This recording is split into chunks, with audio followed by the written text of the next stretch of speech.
不好了，七殿下重病昏迷，快不行了。爷，大夫人生的这个孩子不太吉利啊！刚出生的孩子，连亲娘都没来得及抱一下，就被奶婆子匆匆抱上马车，送回了安怀老家。巧的是，从那以后，岳半班命格不吉的名声彻底坐实。太好了，七皇子终于醒来了。夫人，那贱丫头不祥的传闻已经传开了。第3日清晨，侯夫人去了。而岳斑斑在安怀老宅过得连个下人都不如。4岁起，他就被赶去后院干粗活，挑水、劈柴、洗衣、扫地，手上常年生着冻疮。好不容易长到16岁，老宅的人正准备把他许给一户不靠谱的人家，偏偏这时京城侯府要他做药引了。于是侯武病了，大夫开的方子要他取走药，原主被折腾几次后，人直接陷入昏迷。再醒来就是现在的岳。没想到这贱丫头还能回京啊！往后不会找我们麻烦吧？回京也好，至少不会被安怀老宅那帮人给卖了。临走前一天，老奴还听说他们已经谈好了一户人家，那家的儿子是个傻子，想娶个媳妇儿传宗接代。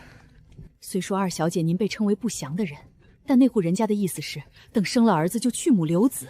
您毕竟是京中侯府的，别看侯府现在不认您，兴许将来会认孩子。且就算不认，他们也觉得在安怀那个小地方会很有面子。那家跟老宅谈好了，您嫁过去，他们出100两银子，老宅很满意。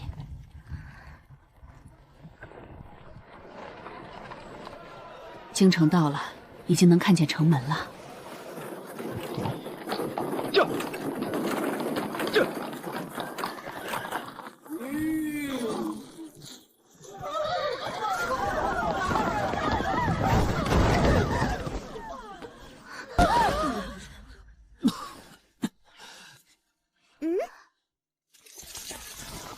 七殿下，您没事吧？快上车，宣太医到离王府，快！怎么你看，哎呦，太可怜了。斑斑，16年了，你终于回来了。斑斑出落得愈发的水灵了，比千萌还好看。哎，回来就好，回来就好。是啊，回来了就好，你回来了，你姐姐的病就有得治了。是啊，是啊。斑斑，你可一定要好好吃东西，只有你吃得好了，才能多多产血。要是没有你姐姐的这场病，你也没有机会回到京城。你要懂得感恩。快，现在就去取吧，别耽误时辰。能为大姐姐做药引，我是十分乐意的。可是我一路奔波，风沙大，吃了不少土，现在的药引也是不好的。不如我先歇一天，等养好了再给大姐姐用。你们放心，我一定做一个合格的血牛，一定把大姐姐治好。快，带二小姐下去好好歇着，是个懂事的孩子。快，带她回房休息，今日就吃猪肝，多吃些。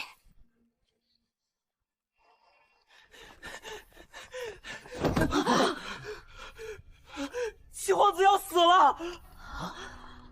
侯爷，我听说昨日斑斑回京时，在城外跟七殿下的马车撞到一处去了。七殿下当场就从车厢里摔了出来，跟斑斑摔在了一起，害怕。侯爷，斑斑出生害了七殿下一次，回京又害了一次，这万一皇上把气撒到岳家，咱们可怎么活呀？那你的意思是？不如让斑斑去给七殿下冲喜呢。妾身打听过，七殿下的病是治不好的，想必皇上心里也有数。说是冲喜，其实不过就是想在最后一刻找个人陪陪七殿下。皇上对七殿下也不过是尽最后一点心意罢了，不想让七殿下连婚都没成，人就没了。所以克不克的，皇上应该也不在意，反正也没有别人愿意嫁过去。这种时候，如果岳家把斑斑送过去，皇上一定会感激岳家的。妾身都是为了岳家着想，都是为了侯爷好。你最是善解人意，当年要不是你及时提醒，怕是皇上早就记恨上安远侯府，咱们也没有如今这般日子。只是送斑斑去冲喜事小，千武治病事大呀。斑斑要是进了离王府，那可就真的取不出血来了。千武的病固然重要，但是对于妾身来说，侯爷更重要一些。千武的病咱们可以再想办法，妾身却绝对不能冒一点让侯爷出事的风险。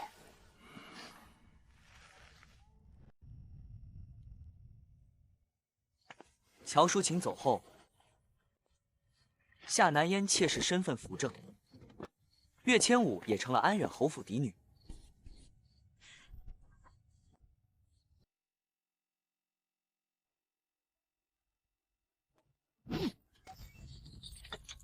岳景荣这是诚心想把朕的儿子给克死，他安的是什么心呢？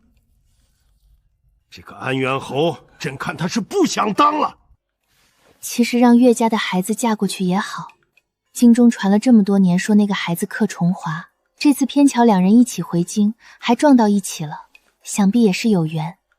且就当个奴婢送到离王府去服侍着，反正重华这个病太医院也没法子了，就让他们两个有始有终，也算料了这一世孽缘，这样下一世就不会再继续纠缠。皇上觉得臣妾说的对吗？臣妾也是心疼重华这孩子，从小病到大，好歹最后的时候身边有个伴儿吧。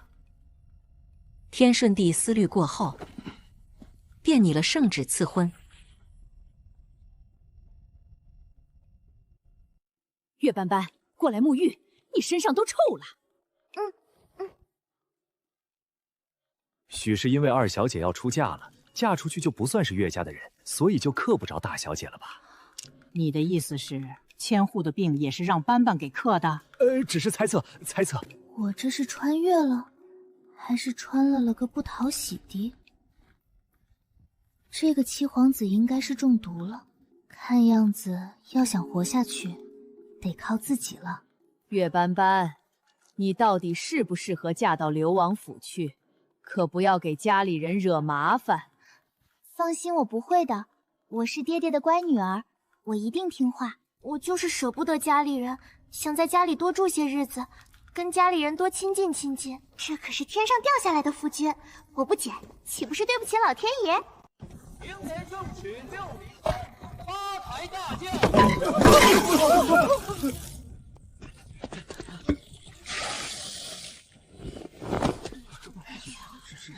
这岳家的二小姐果然如传说中一般，专克离王府啊！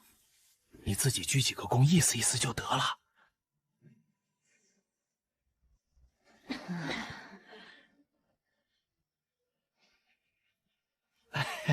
新人入洞房喽！这成亲是真成亲，但是圆房可圆不得，七殿下禁不起折腾，懂吗？别跟没见过世面似的生往上扑。我们殿下长得好看是不假，但他说到底还是个病人，你得懂事儿。放心，我一定懂事。得趁着殿下还有一口气在，赶紧留下个一儿半女，这样也算后继有人了。宫里的瑾妃娘娘后半生也好有个寄托，要不然这人日渐憔悴，连皇后娘娘看不下去。那也不能为了留孩子不顾七殿下的死活啊！太医院说七殿下没救了，咱们考虑下一代吧。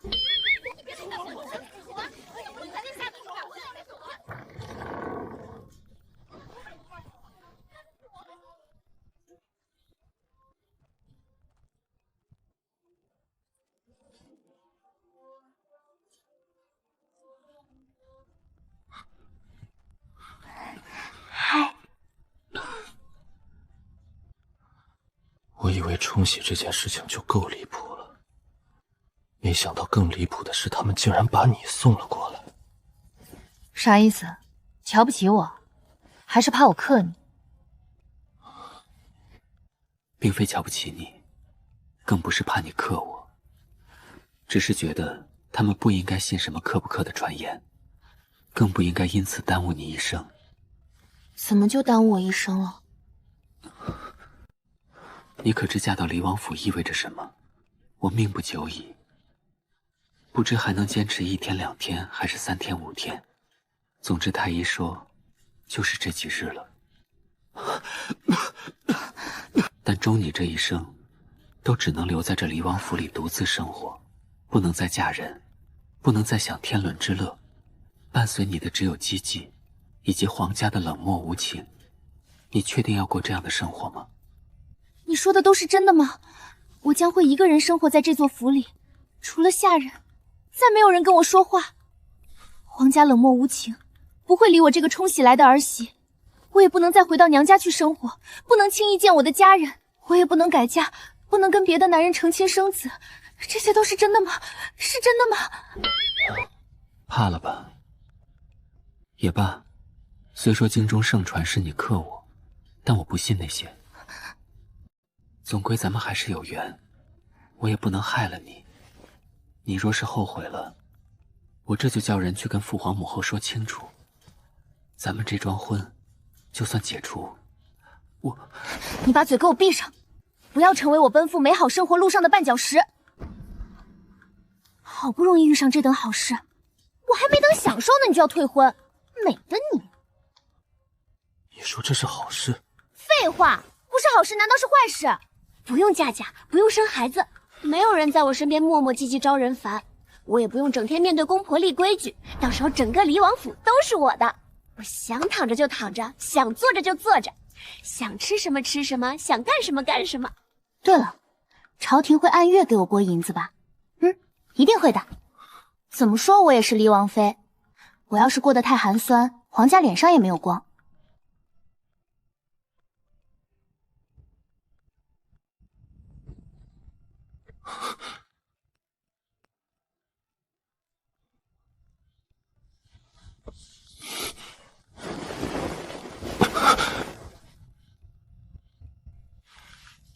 心虚，药物所致，有人给你下过毒。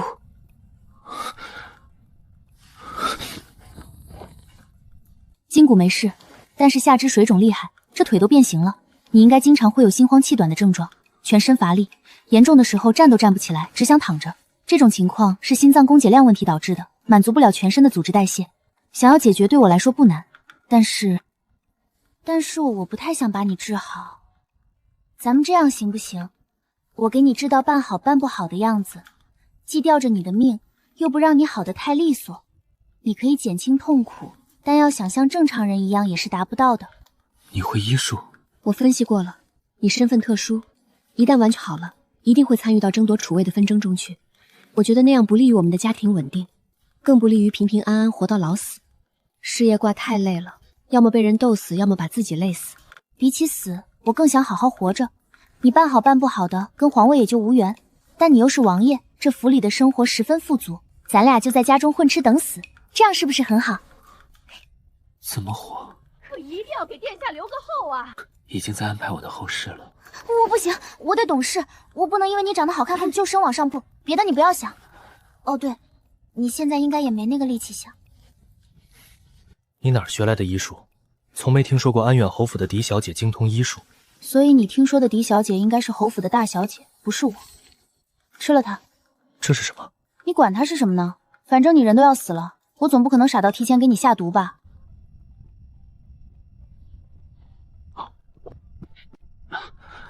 我渴了。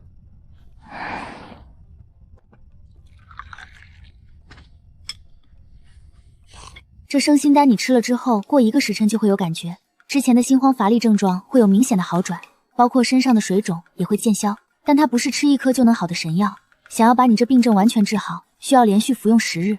只需10日？我就是有这个本事能把你给治好。不过我先前也说了，你这病症是药物所致，有人给你下毒。虽然那毒是很多年以前下的了，动质已经极不明显，但体内毒素依然还有残留，一点点的把你的身体给拖垮了。10日复生心脏，再10日均除毒素，不是神话，我真的能做到，你要相信我。你说的都是真的？真的。那你愿意帮我治病吗？那你听我的话吗？听话，咱不治。我都是为你好，以后你就懂了。你先歇着，我到府里转转。我是乡下回来的，好不容易进了黎王府，想开开眼。虽然不让往殿下身上扑，但你好歹在里头照顾着，这怎么才入洞房就往外跑呢？殿下的颜值不足以吸引你吗？赶紧给我回去，不怀上孩子别出来。二位先别吵，殿下身子不好，这会儿睡下了，我就是怕打扰殿下休息才出来的。另外我也想在这府里转转，这么大的王府啊，我还是头一次见。我瞧着怕不是比我们安远侯府还要大吧？这话说的，安远侯府能跟王府比吗？那侯爵能跟王爷比吗？哼，真是乡下来的土包子，没见过世面。确实，您说的对，我就是没见过世面，我才出生就被送到乡下去了。就是安远侯府，也只是回京之后住过3日，第4日就被送到这里来了。所以您带我转转吧，带我见世面。哇，府里居然有湖！哇，府里居然有山！哇，府里这么多下人！哇，府里好多院子！你可真是要了我的老命了。确实好生养，你看他面不改色，气不喘的，甚好。我从小养在乡下，什么粗活重活都干过，4岁就跟着大人上山拾柴火，这区2个时辰不在话下。那是什么好事吗？还值得你这般炫耀？你是因为什么被送到乡下去的？你心里没数吗？还不是因为你克了我们七殿下。你从打出生就克他，回京又克他，你这是逮着他一个人祸害起来没完了是不是？你就不能换个人？我又不想这样，但其实也算不上我克他吧。好不容易能回京，还是他的马车撞了我的马车。现在他要死了，还把我弄进离王府来冲洗，我这是什么命啊？他为啥就可着我一个人祸害呀？你这老头儿就是刀子嘴豆腐心，嘴上说着瞧不上他，吃饭的时候还问他爱吃什么。好歹有个王妃给殿下送葬的。我公公您吃什么可气的人？从小养在县下的，随便给口剩菜剩饭吃的，不挑食。对，我不挑食，吃你们剩下的就行。王府里的剩菜剩饭都比我以前吃的好了，我知足。作孽呀，岳家作孽呀！行了，等着吧，我去安排。瞅你瘦的跟个麻杆似的，我让厨房去炖个肉。以前都不会给殿下吃这些重油的东西，怕不好消乏。现在也不忌讳这些了。殿下想吃什么就跟老奴说，咱们想吃什么就吃什么。这人啊，不怕别人听人说，能吃点什么就吃点什么吧。一般这种时候，那就是离死不远了。是，你能不能过来扶扶我？你今日初来乍到，我陪你吃个饭也是应该的，且也不至觉得过于乏力。我这会精气神确实好了一些，与你说了这些话也不大喘了。我想是你那个药，可能是回光返照吧。吃饭，别矫情，没那么难受了就多吃些，只有吃饱了才能有体力。多吃些，病会好得更快。我的意思是，趁着还能吃就赶紧多吃点，吃一顿少一顿。刚才我把整个离王府都转了一遍。我从小在乡下长大，没见过这么好的宅子，这把真是开了眼。这哪里是宅子，简直就是园子。生活在这里，一辈子不出府门我都乐意。不过你府里有些人不对劲，看我的时候表面上是好奇新王妃，但实际上却带着监视和审视的意味。但也不是所有人都这样，应该是被分成了2派。如何看出来的？观察，那些人看人的眼神不对劲儿，手里在做着的事儿也不对劲儿。明明是拿着扫把扫地，可是划拉了半天，地上的落叶也没聚到一堆儿。我在乡下干了10几年扫地的活，太知道扫成这样意味着什么了。意味着什么？心不在焉，他们根本不是在扫地，就是做个样子，实际上心里想别的呢。所以你逛府是借口，真正的目的是打探一下府里情况。可你不是说要还去观察这些事？我是混吃等死，怎塞但不是被人害死。混吃等死得有个先决条件，就是这个地方它得真能让我平平安安、一事无成的苟合着。那些应该是你对家派来的吧？无外乎就是你的那些兄弟，谁让你家真有皇位继承呢？行了，快吃吧。吃完了，我给你做一次针灸治疗，解决一下你下肢水肿的问题。但还是那句话，咱们不能好得太快，也不能全好。好得太快惹人怀疑，全好我就不能混吃等死了。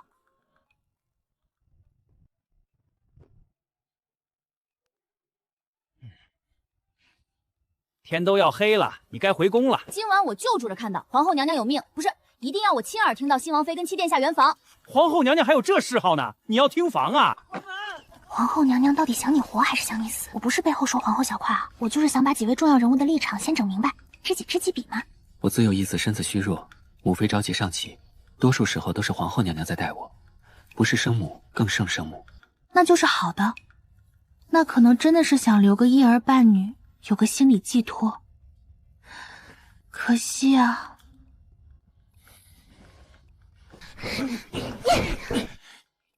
不关门是想把殿下给冻死吗？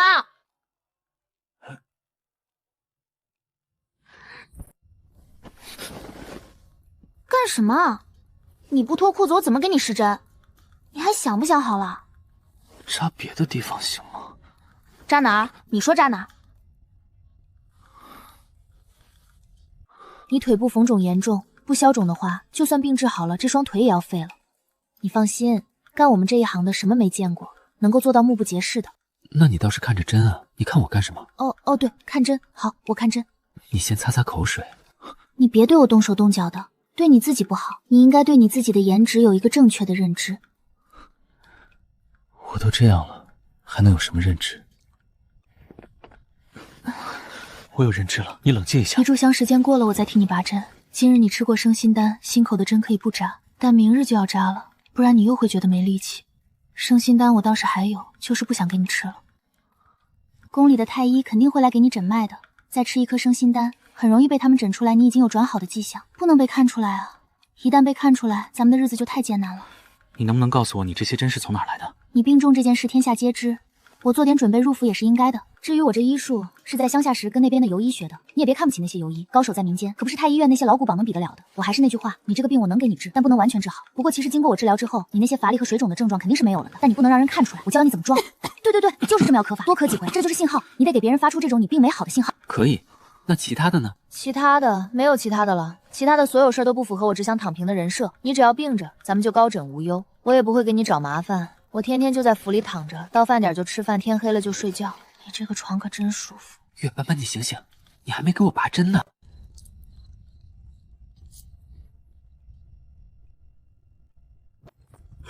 月斑斑，我跟你说了那么多，合着你这是一句也没听进去啊！可怜我们七殿下还病着，你这也太没人性了！殿下，王妃，百年好合，早生贵子。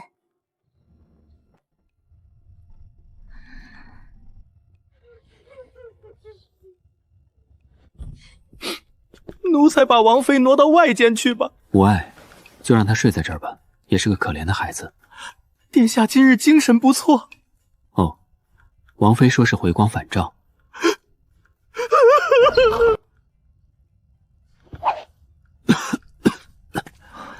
殿下的身子还是不行吗？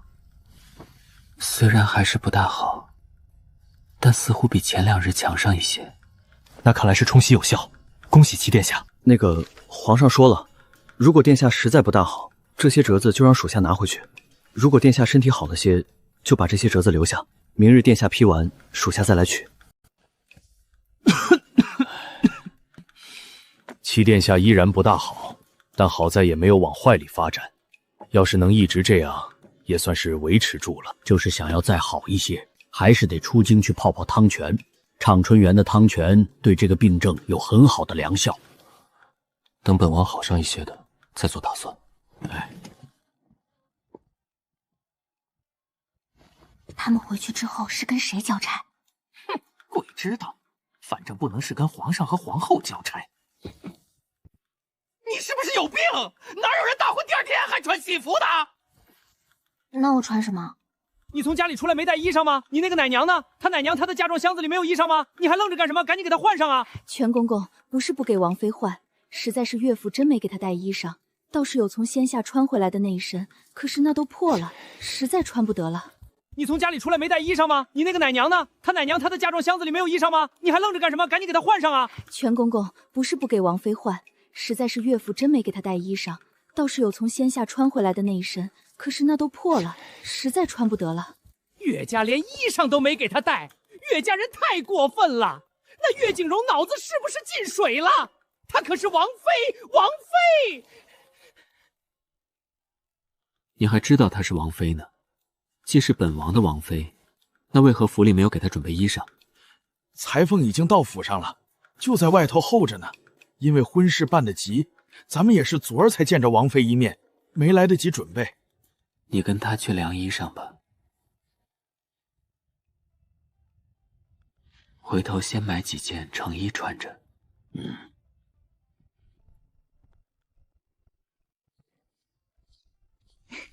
你这回真该回宫了。不急，已经让下人去准备成衣了。等王妃量完体换好衣裳，我带着王妃一起进宫去给皇上和皇后娘娘磕头敬茶。干什么去？去给皇上和皇后娘娘敬茶，这点规矩不懂吗？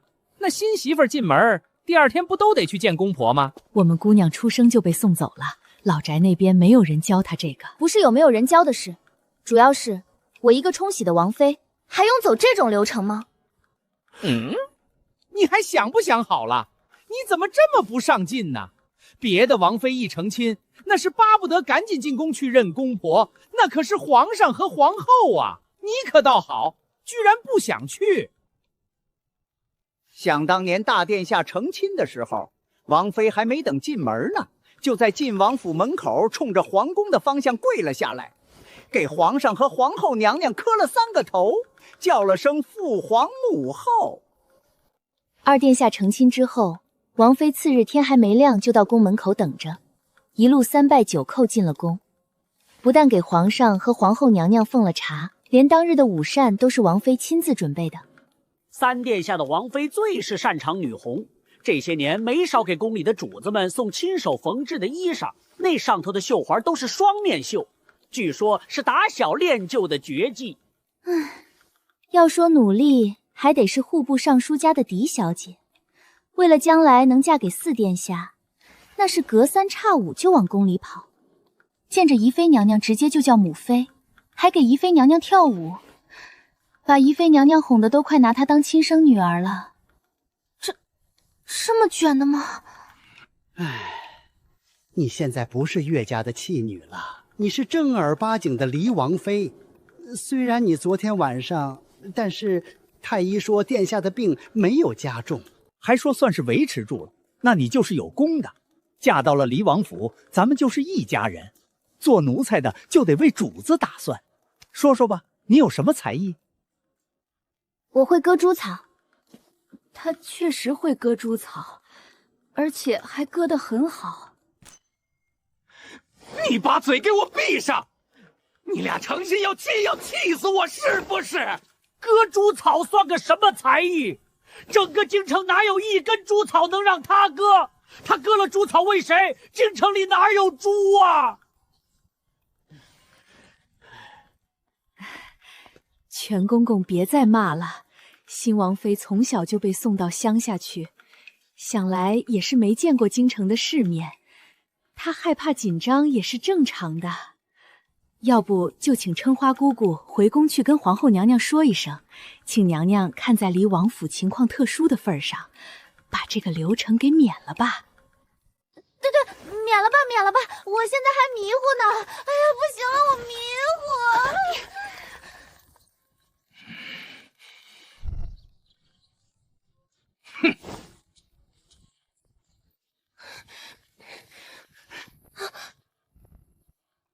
又怎么了？他不想进宫去给皇上和皇后娘娘敬茶。冲喜的王妃算什么正经王妃啊？刚才那个婆子都说不用去了。刚才的婆子，你到底能不能分得出好人坏人？那玩意儿他是真心为了你好吗？谁家正经奴才不劝主子上进的？上不上进的那都不重要，那什么才重要？活着最重要啊！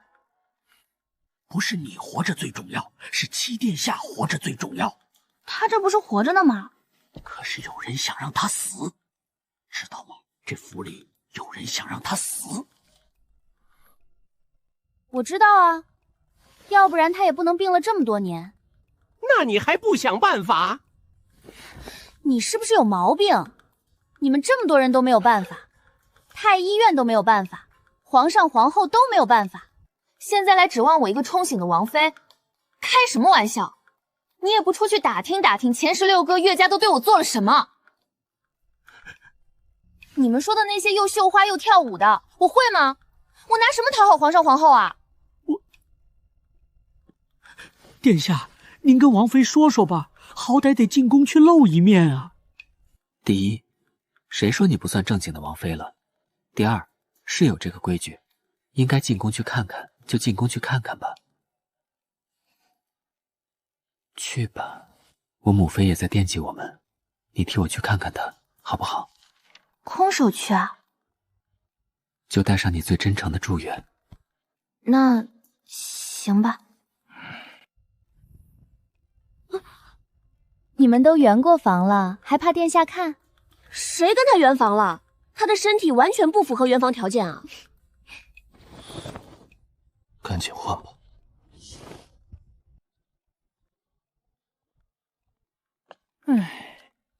长得是挺好，就是人傻了点儿，怕不是个美丽的小废物吧？全公公慧眼如炬，说的全对。你说这是不是就叫物极必反？人人都说岳家那个孩子克华儿，可没想到嫁过去之后，华儿的病竟然稳定住了。这喜还真让他给冲着了，就冲着这一点，朕得记他一功。记谁一功？记岳家那孩子，还是记你亲爱的叶贵妃？秋雨，你说什么呢？咱们现在说的就是岳家那孩子，关贵妃什么事儿？哼，别以为本宫不知道，让岳家孩子嫁到离王府这件事，原本你是不同意的，后来是叶梦舒说了几句，你才点了头。所以这事儿你到底是为华儿着想，还是单纯的为了听叶梦舒的话？我听他什么话呀？朕做事一向对事不对人，这事儿跟贵妃无关。哼。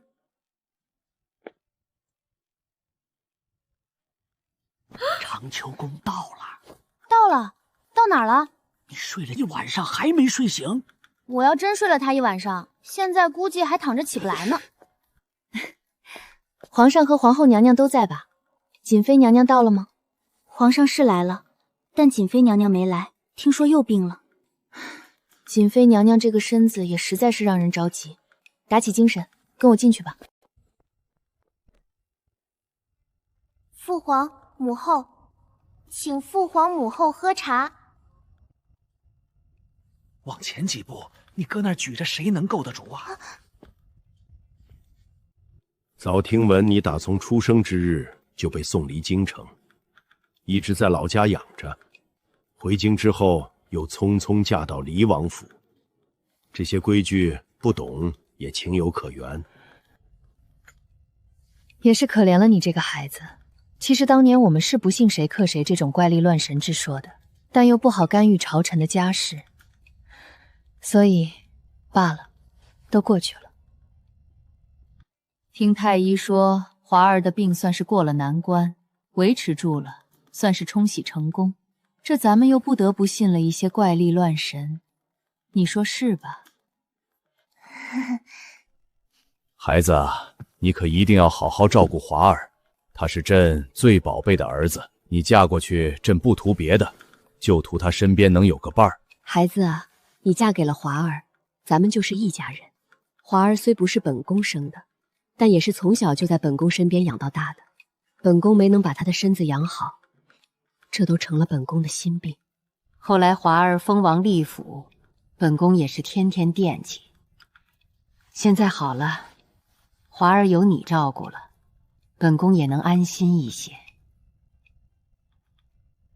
但是斑斑啊，虽然老七病着，但你是健康的，所以外头的事儿他不行，你就得出面，你得这样那样，还得那样这样。父皇，我要是这样那样，再那样这样，可就不能好好的照顾七殿下了，也不能在他身边给他作伴了，他可能从早到晚都看不见我。父皇，是这样那样重要，还是七殿下重要？这事儿听本宫的，你求他没用。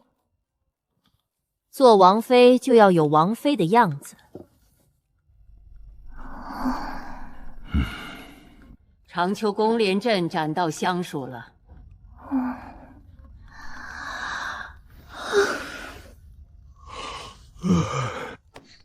怎么了？怎么了？散朝了吗？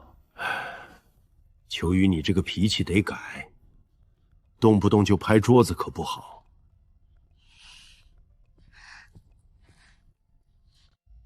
王妃，您怎么能打哈欠呢？你怎么能跟皇上一起打哈欠呢？还不快点跟娘娘请罪！我错了，我错了，我下回再也不敢了。母后您就饶了我吧。父皇，我不是诚心要跟您一起打哈欠的，就是赶上了。其实你说的对，好好照顾华儿才最重要。朕的华儿必须好好活着。本宫知道他得好好活着，他是本宫带大的，本宫能害他吗？那你为什么给斑斑这孩子安排那么多事儿啊？俩人在府里过家家吗？皇家能过家家吗？你以为人人都跟你一样，不思进取、投机取巧，一天到晚的就想着偷懒耍滑？人家斑斑是个上进的孩子，赶紧给我滚！找你的叶贵妃去吧，抱着叶家活去吧！你别老拿叶家说事，叶家跟这事儿不安着。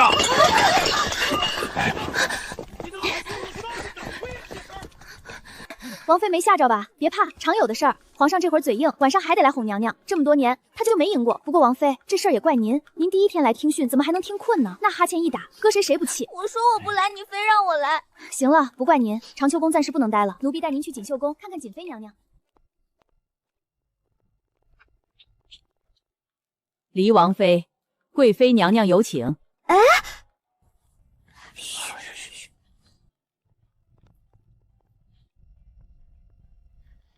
到本宫这里来，不用这样客气。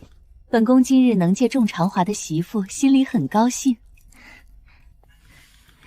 本宫一见到你就觉得亲切，可能这就是缘分吧。可惜了，早知道你这么好，本宫应该去求皇上，让你嫁给八殿下的。你嫁给重华也好，重华是这些皇子里面样貌最好的一个。若有机会见到安远侯，本宫一定替你讨个公道。这么乖巧的孩子，怎么命这么苦呢？贵妃娘娘真是太客气了，第一次见就送我这么贵重的东西，这是你应得的。那还有没有别的赠品？玄处处扯我干什么？我跟贵妃娘娘赏了头缘，我若空手从兰台宫出去，旁人看见了，会不会说贵妃娘娘小气？一定要好好跟七皇子过日子，要把黎王府照顾好。贵妃娘娘待你这样好，王妃要懂得感恩，别做没良心的人。怎么会这样？嬷嬷，您别回头，继续往前走，我再看看。哼，有毛病！没想到真是这个病，嬷嬷也太可怜了。黎王妃，您到底在说什么？我说嬷嬷病得不轻，再拖下去可就麻烦了。黎王妃，您到底在说什么？嬷嬷，您再走两步。哎呀，没错了，一样一样的。什么一样？有些话我不知当讲不当讲。讲。好，那我就说说。嬷嬷，您这腿怕是有点毛病。我们乡下有一个人就是这样的，走路腿画圈，平时看不出来，但偶尔发作的时候就会画那么几下。什么了？我哪有走路画圈？这么多年从来没人说过。可我是个实在人，贵妃娘娘对我这么好，我不能当个良心喂了狗的白眼狼呀，我得报答。您高兴，娘娘就高兴；娘娘高兴，皇上就高兴；皇上高兴，皇后就……总之，我就是想报答贵妃娘娘，所以才指出嬷嬷这病症。我到底哪有病？哪条腿？右腿膝关节发生了轻微的错位，这是发现的早，再晚就是严重错位，没救了。走两步，有病没病都走两步，看看到底画不画圈。就在这儿，走两步。哎，我怎么画圈了呢？我这腿怎么不听使唤了呢？黎王妃，怎么会什么？到底发生了什么？嬷嬷是不是觉得有病的那条痣吧没有力气，不画圈就走不稳路？唉，我也是跟嬷嬷投缘，才多说了两句，我都是为了嬷嬷和贵妃娘娘好。好孩子，好孩子。黎王妃呀，刚刚是老婆子我不懂事，说话不好听，您可千万别往心里去。可真是大善人啊，养才看就心肠好了。虽然不如娘娘东西珍贵，但这也是我身上衣裳最值钱的了。王妃收着，我这个腿脚也送不了王妃太远了。嬷嬷快回去吧，一定要多休息啊。好人一生平安。怎么回事儿？怎么就麻了？没什么，我拍你几下你也麻，那地方本来就是麻筋。那他为啥又画圈了？腿麻走路不就画圈吗？合着好好的一个人就这么被你给忽悠瘸了。还祝他好人一生平安呢。并不是故意冷落瑾妃娘娘的，是瑾妃娘娘本身的性子就比较清冷，不喜欢人多，所以才撤了不少下人。实际上瑾妃娘娘是宠妃来着，待会儿您见着就知道了。奴婢从来没见过那样的美人。不要跪，不用跪我，我不在意这些虚礼。这位就是七殿下的王妃，安远侯府的二小姐，今天带进宫来给娘娘看看。娘娘，是我看入神了，你别笑话我。你跟你母亲长得很像，我一眼瞧见你，还以为是淑斌又回来了。你能在这种时候到黎王府去陪着华儿，我很感激你。没想到我跟淑琴时隔16年之后，还能有这般缘分。娘娘，您不怕我克七殿下吗？一来你是淑琴的孩子，我与淑琴自幼相识，只会心疼她失去了你，不会气恼她的孩子克了我的孩子。二来什么克不克的，我不信用地方。唉，反倒是这么多年让你受了苦。当年我派人去跟岳家说过，可他们还是不肯把你接回来。我给你备了见面礼，这上面的盒子里装的是我入宫前从娘家带来的，是我娘给的。要是生了儿子，就把这些东西当银票把给我带出宫去。下面的盒子里装的是银票，我没有多少现银，何况华儿常软吃药，淑琴的孩子就是我的孩子，我待你跟待华儿都是一样的。娘娘放心，今早太医来看过七殿下，说他的病可以维持。母妃放心吧，我一定能把七殿下照顾好的。淑琴都没听到你叫她一声娘，我现在却能听见你叫我母妃了，我心中实在欢喜。还是都长大了就有自己的造化，您把身体养好，也能替他解心宽。母妃能明白我的意思吗？明白。以前皇上和皇后娘娘也总这么说，但是我都没听。不过今日你说的我会听，因为别人说上天也是华儿一个人在黎王府生活，但是你说不一样，你是真的能在黎王府陪着他，所以我愿意听。算你有良心，知道好好的跟瑾妃娘娘说话。瑾妃娘娘实在是太可怜了，以后你要常进宫，多陪她说说话。的价钱，今儿你也没少赚，见面礼也不算愉快，银子是得了，还见了3位娘娘，却没有一个人留我吃个饭，我都快饿死了。这皇宫也太大了，我得走了2万多步吧？为什么娘娘们都住得那么远？皇上来来回回的不累吗？也不是所有娘娘都住得远，主要是这几位。瑾妃娘娘喜静主动要求住远处，皇后娘娘跟叶贵妃一向不怎么和睦，皇上怕俩人打起来，所以干脆让他们住得远些。真是麻烦。黎王府就这么为奸，早我吵事的帝后和吵架。你小心点别磕了。月撒迷落的是兰台宫和锦绣宫的。月斑斑，你什么意思？你别告诉我是殿下要吃这些玩意儿。昨日公公问没有喜欢吃的东西，我想了一晚上，都写了下来。熊掌、鹿尾什么的是不可能有了，但我瞧面上这意思，你可能是爱吃肉。等着吧，晚上给你整个大肘子，记得再炖个乳鸽枸杞汤，我补血。退下时把门关紧。脱裤子。下次你能不能直接说扎针？脱裤子，扎针。大男人脸红个什么劲儿？我都不脸红，你脸红。但凡你在这种时候少拿那种流氓看民妇的眼神看着我，我都不会脸红至此。你就是小气。今日我去见瑾妃娘娘时也是这么瞅她的，人家都没说什么，大大方方的给我瞅。你倒好，多瞅你几眼就不乐意。就是现在这个场面略显尴尬。我怎么不尴尬呢？正因为你不尴尬，尴尬的就是我。见着母妃了。你跟瑾妃娘娘长得可真像，她说我跟我母亲长得也像，还说他们认识很久，是很好的朋友。我第一次听说起我母亲，心里也是高兴的。哦，母妃，你放心，母妃的病没有大碍，我今天握到她的脉了，她也答应我会好好养身，不再因为你的事违心。你也一样，保持好心境，病自然就散得快。好，他奶娘啊，你也得多劝劝你家主子，能吃能喝是好，但不上进是真不行。今日皇后娘娘还特意提了这个事儿，她得往心里去啊。一定劝，我一定劝，一会儿等他吃完饭我就劝。这个吃相也不行，哪有侯府的大家闺秀是这个样子的？我让他改，我一定让他改。看吧，病的是七殿下，不是你，你是可以走路的。你这个做下人怎么一点眼力劲儿都没有呢？七殿下他是病人，他那个病累心，还没力气起不来。你说我总在他面前天有多蓝地有多宽，跟龙人说这首曲子有多美妙，不信你听听。跟走不了路的人眼前显摆自己长了腿，那不是什么往人肺管子里戳吗？你怎么这样呢？王妃还是心肠好，心肠真好。命是苦了点儿，心是真好。在安怀老家的时候，后院的猪整天不动弹，他都能赶着走2步，生怕猪吃太多被人宰了。要不要请太医来看看？那要不要吃点什么？多喝热水吧。我装的还像吧？挺像的，我差点以为是真的。不用怀疑自己高明，我现在基本已经不渴了，就是走久了还有些乏，但也没有大碍。水肿全消了，今日起不用再针灸了。就是太医院隔3差5来看诊这件事，得想想办法。你现在的情况装给远处的人看还行，太医近身看病就容易露馅，你说呢？你说的对。那日我进宫，听着皇后娘娘话里话外那个意思，跟叶贵妃很是不睦。所以你说我们有没有理由怀疑，你当年中毒也是叶妃动的手？你才来了几日，就能想到这些事情，何况那么多精明之人。所以是不是他？不是，一眼就能被拆穿的行为，叶贵妃是不会做的。不是那种明面上她总是温温和和、笑脸迎人。是吧？那天还拉着我的高开接里和他搬着馅儿的戏。外表看上去没什么，但是珠子只要一砸，就能看到麝香粉粉夹在珠子心里酱臭花。他这是防着你，怕你有后。那你还日日带着，赶紧摘下来。没事儿，害不着我也害不了你，我心里有数。而且这么好的东西扔了怪可惜的，想个办法让它变现，就是变成钱。变现是什么意思？可不能出去坑拐骗啊！你看我像坑蒙拐骗的人吗？再说我也不想有弊，你家的府部门对我来说就是个结界，别说出去了，我靠近都不带靠近他半步的。是我哦，我们家。那你想怎么把这珠子变成钱？等着。我给你演。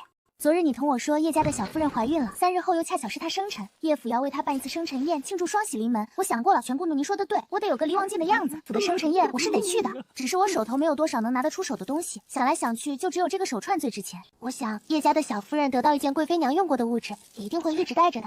公公记得再替我备套新衣裳，等着瞧吧。在叶府寿宴之前，叶贵妃肯定会派人来把这珠子要回去，但她又是一个要面子的人，不能直接拿什么。岳家人知道你这么厉害吗？我厉害吗？不，我不想厉害，我只想躺着。今天我还没躺着呢。3日后你真的要去叶府吗？要不怎么办呢？自作孽不可活啊！感谢你这么多年照顾我们王妃，王妃能在乡下平安长大，你功不可没。今后离王府一定对你好。你该不是怀孕了吧？殿下呀，您可受苦了啊！生这么重的病，岳家这孩子他没人性啊！岳斑斑，不是，我没怀孕，我就是把书给我拿走，别让我看见。可你现在是离王妃，堂堂皇子正妃，不学习你怎么你好意思吗？全公公，劝人学习天打雷劈。你这是歪理邪说。他不想学就不学吧，也不是所有王妃都得是一个模样。殿下，您不能这么护着他，会害了他。您看，那你将书放下，回头本王亲自教他。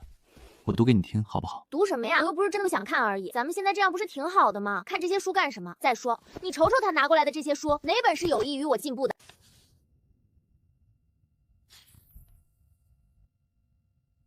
你看我说什么来着？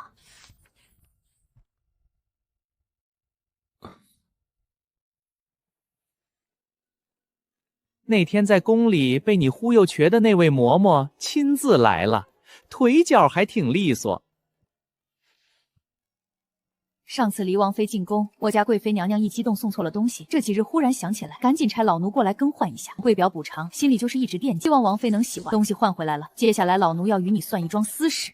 区区小事，嬷嬷不用放在心上。再说上次你已经给过我一只金镯子了，我不能再要嬷嬷的东西了。你不要过来！奶娘不要生气，不能跟病人生气。嬷嬷生了很重的病，她也是个可怜人。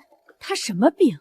你看她精精神神的，能有什么病？对，我精精神神的，有什么病？我给你走几圈，哎，你看看，不麻了也不划圈了。岳斑斑，你别想再给我下套，别想再蒙我了，我不可能再上你的当了。可是嬷嬷的腰怎么不直了呢？她不是腿上的病症转移到腰上了吧？我腰怎么？你看嬷嬷这腰是不是弯着的？嬷嬷您别动啊，我给您指一下位置，您感受一下这个地方是不是疼？就这里。嬷嬷试着左右晃动一下，看看这里是不是酸疼酸疼的。你再用手摸摸，对，就这里，你摸，是不是鼓起来一个包？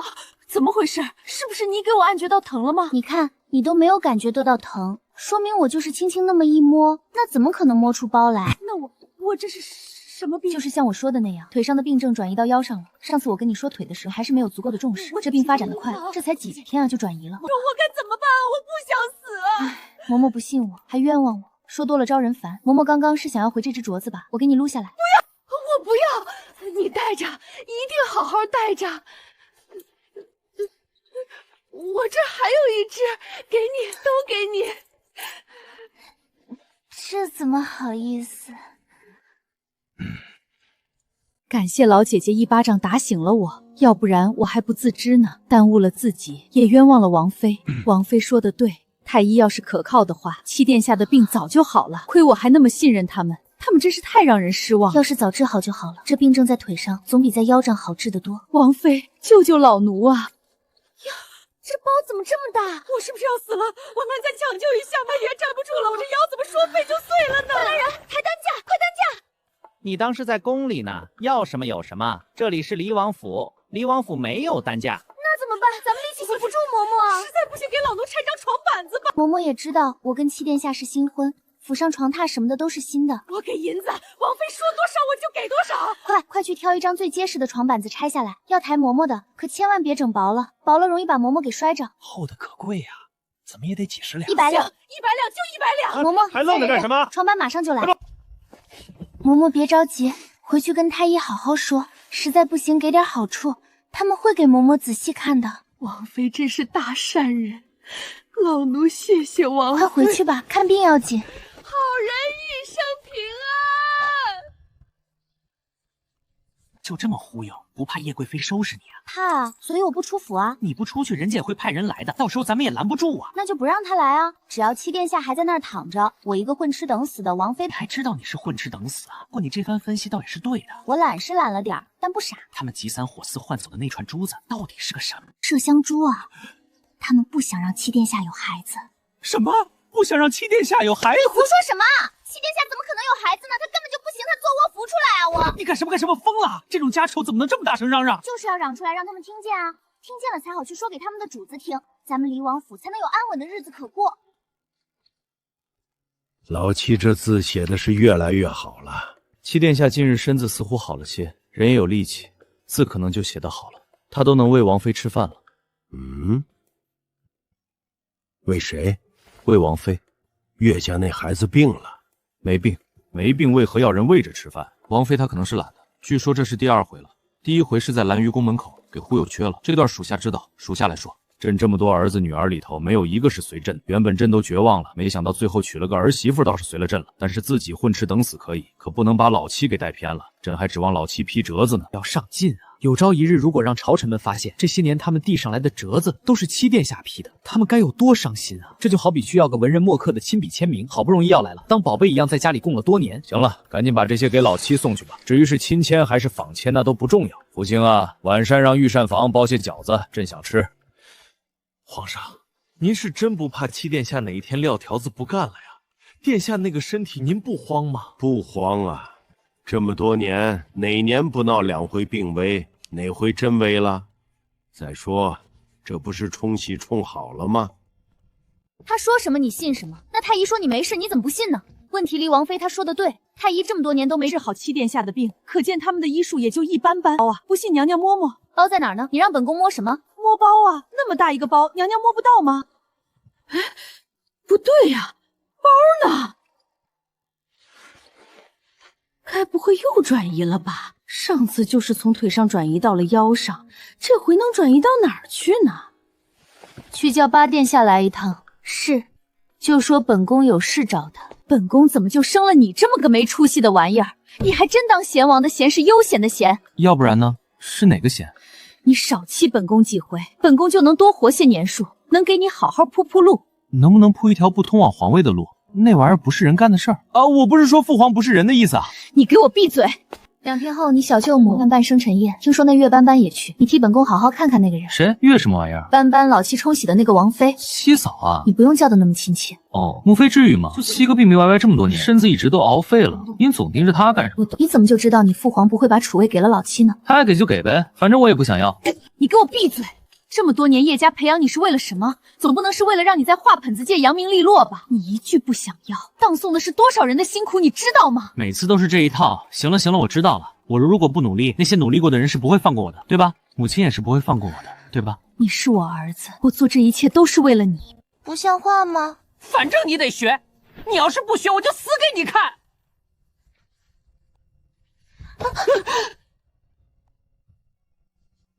哎呀！要不别学了。王妃没有这个天赋。我们王妃总不能什么都不会吧？学道菜吧。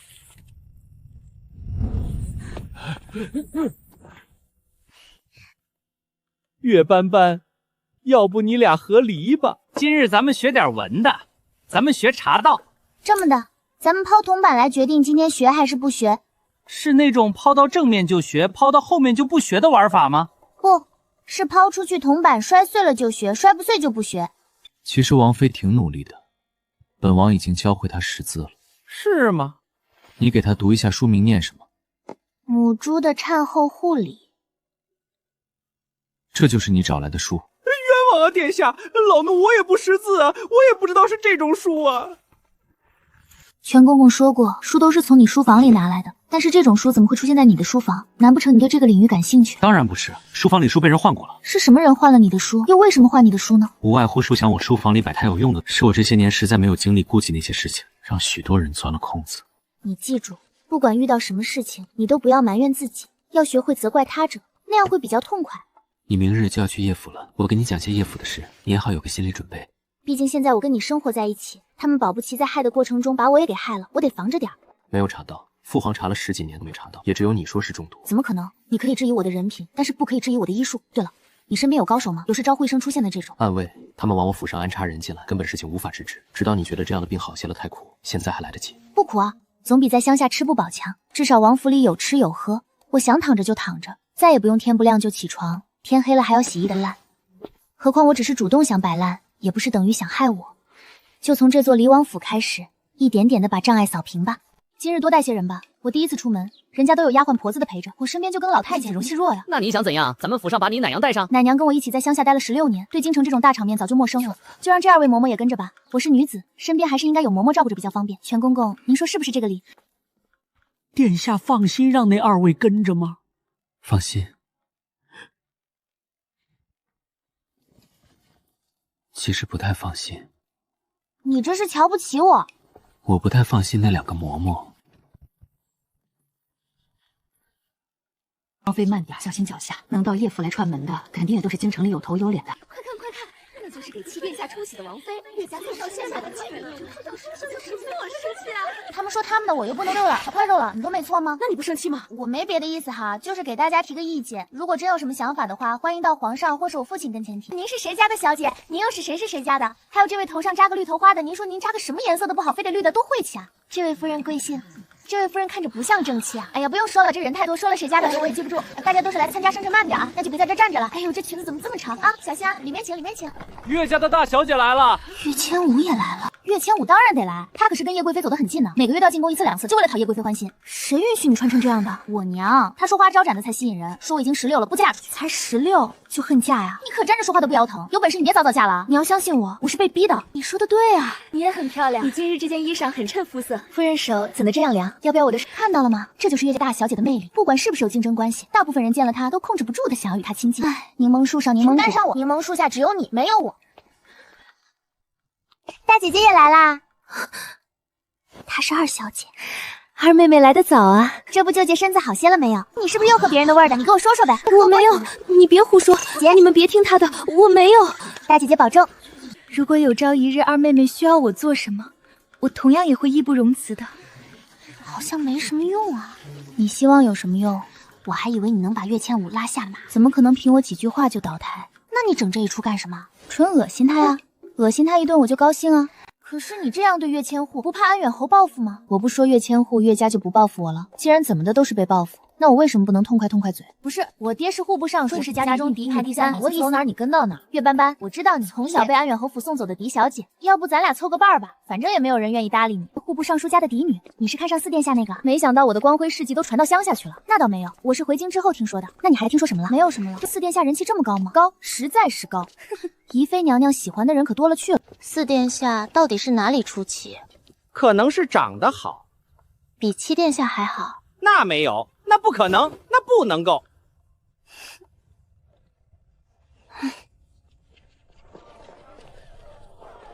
试问天底下除了瑾妃娘娘，谁还能有咱们7殿下长得好？他对7殿下多少有点个人崇拜，你别往心里去。他说的没错啊，这天底下的确是没有人比7殿下长得好看啊。可惜7殿下身子不好，总感觉活不长久，要不然我一定改到锦绣宫跳舞去。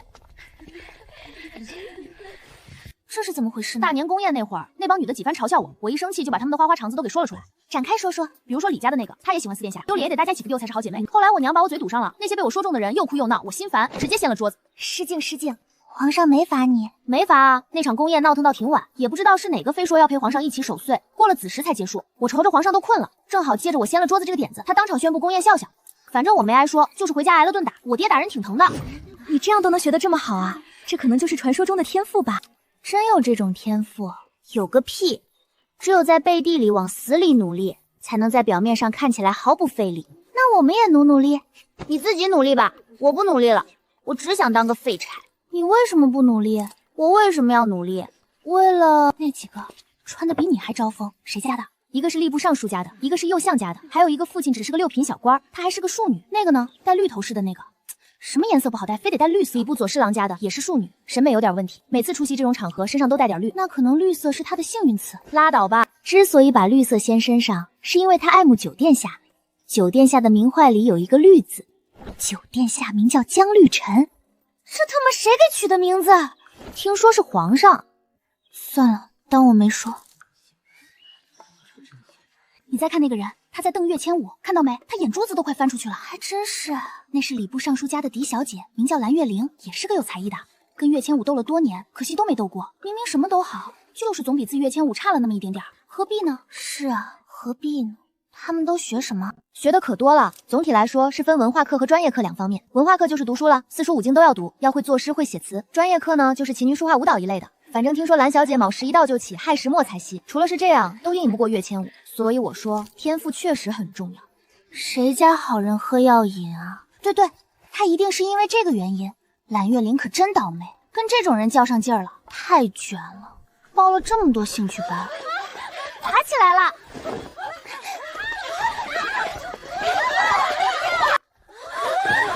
别打我大姐姐！别打我大姐姐！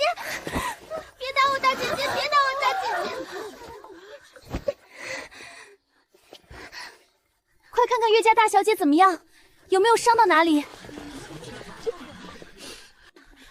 算了，想来她也一时之气，我挨几下没关系。千稳就是太善良了，咱们告状去了。算了，得饶人处且饶人，我没事的。你也是输在半路的？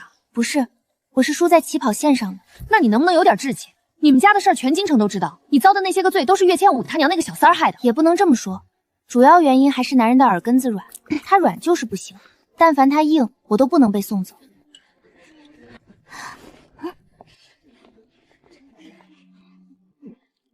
左相家的大小姐唐飞燕，所有人都知道她心意七殿下。你就是给崇华哥哥冲喜的王妃。我问你，崇华哥哥近日病情如何？他一说度过了危险期，还能维持，那就好。那你就可以尽快从离王府里搬出来了。搬哪儿去？哼，当然是搬回你自己家。难不成你还真当自己是一个工具而已？那他的病要是一直不好呢？你竟敢诅咒崇华哥哥！岳斑斑，你怎么这么恶？你说什么？你让我将夫君让给你？你说你爱慕我夫君多年，你说你非我夫君不嫁。天哪！这不是给你未来的夫君戴绿帽子吗？你敢说你不喜欢七殿下？我错了，唐大夫人不要杀我！我不知道王妃地位这么低，大夫人饶了我吧，我这就把夫君还给唐家大小姐。你起来，莫要胡说八道！我唐家就从来没有说过这样的话。唐雀整这一出是既没把岳家放在眼里，也没把离王府放在眼里。嘘，小声点，让唐家听到可没有咱们的好果子吃。敢跟我耍阴的，还以为我是伤下那个岳斑斑呢。没事，咱们继续。你刚才那一下，唐家脸都绿了，你这脑子转的也太快了。就是玩儿。纳尼？又来一个？这是什么路数？那个病秧子怎么这么招人啊？我的不是一个路线，我是模仿派的。七殿下什么样我就什么样，七殿下什么病我也是什么病。岳斑斑，你就可怜我，让我去离王府跟七殿下一块病着吧。要不我也给你找个人冲冲喜。你看，你如果也有人给冲喜，那是不是又跟七殿下多了一个共同点啦？那我等你。啥？这就走啦？100万，离开七殿下。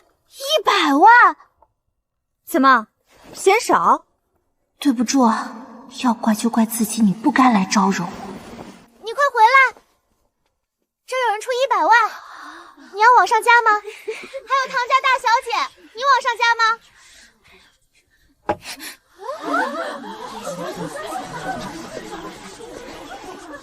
你看他凶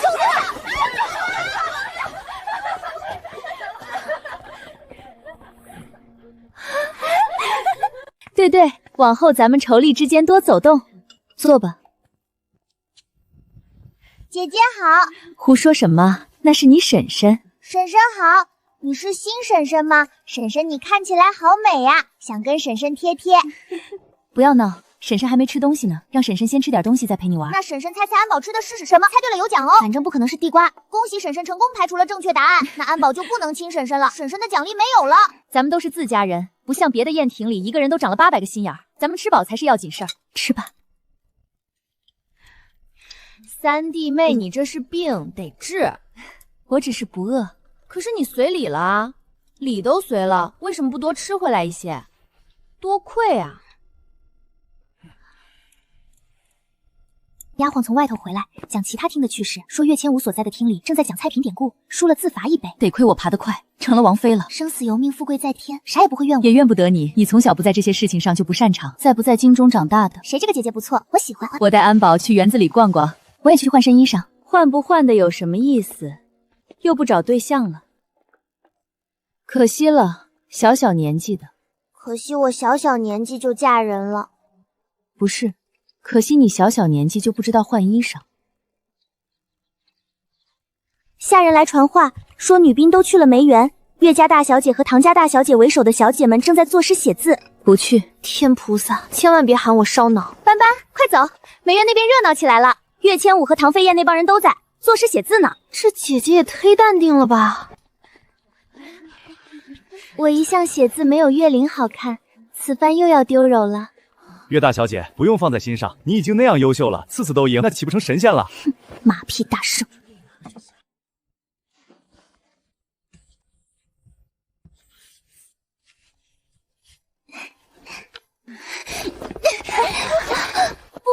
不要这样说，岳灵没有打我，那只是小姐妹之间的玩闹而已。可是我太没素质了，岳大小姐你也下得去手？你是魔鬼吗？冤有头债有债主，一切都是岳千武那个二货干的，他们都眼瞎，是人是狗都分不清呢。干死岳千武一个也是可以的。二妹妹要不要也来写一写？你是在邀请我跟你比字？是啊，不过二妹妹可能不会写字，毕竟你从小就被送离京城了。我是不会写字，但是没关系，可以陪你玩玩。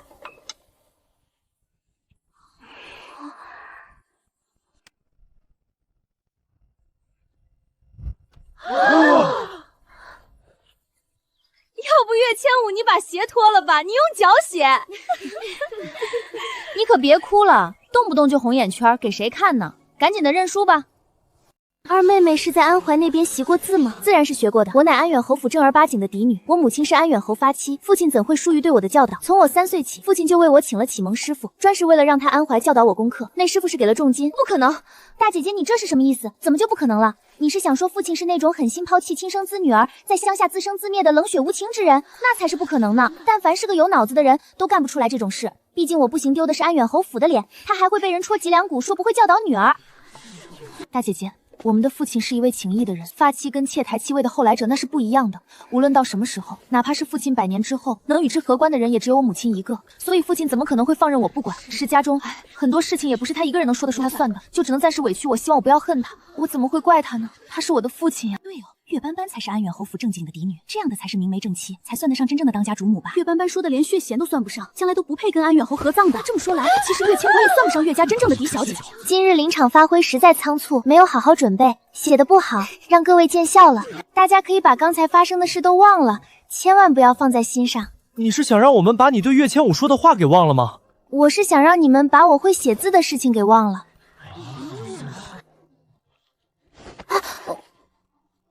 岳斑斑，你要是个男人就好了。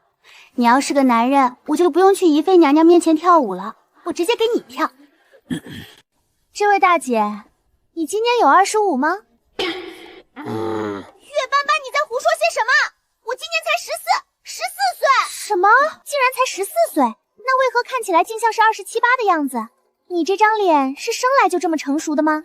你看你这皮肤跟10几岁的小姑娘比，完全没有弹性啊！我什么玩意儿没弹性？我没有。你捂起来是没有用的，总不能一辈子捂着是吧？只要手一放下来，明眼人一眼就能看出你的皮肤状态老化严重。不信你看看你身边这2位，他们跟你是差不多年纪吗？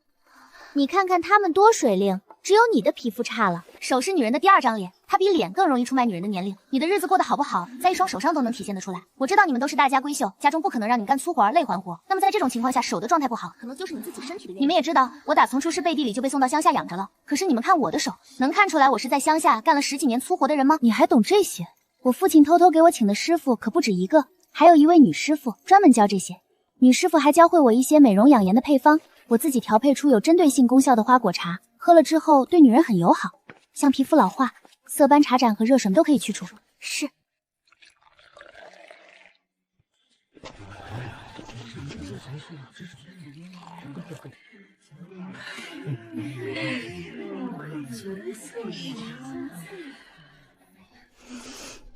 这不是比药还神奇了，大夫都不敢开这种方子。所以我不是大夫啊，那些大夫不会告诉你的事，我这里都有。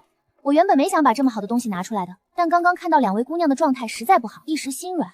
我反正就是别啊，王妃，这么好的东西大伙儿都品尝到了，如果不能带回家，那得多遗憾啊！家人们喝不到这么好喝的花果茶，心疼啊！可是这东西原本就不多，有很多药材还是京城买不到的，我们老家那边也越发的稀少了。再说，大家也不信服这个的。好像真有点用。初冬，你看我这脸，是不是比刚才滑溜了？原本今早出门时脸上起了个痘，但这会儿摸起来好像是没了。呀，真的没了！喝茶之前还有呢，这么快就没了？这茶也太神奇了，这是神仙茶吧？你这皮肤看起来也比先前好了一些，红润了。你们看这里，刚刚还有一道纹的，现在是不是没了？好神奇！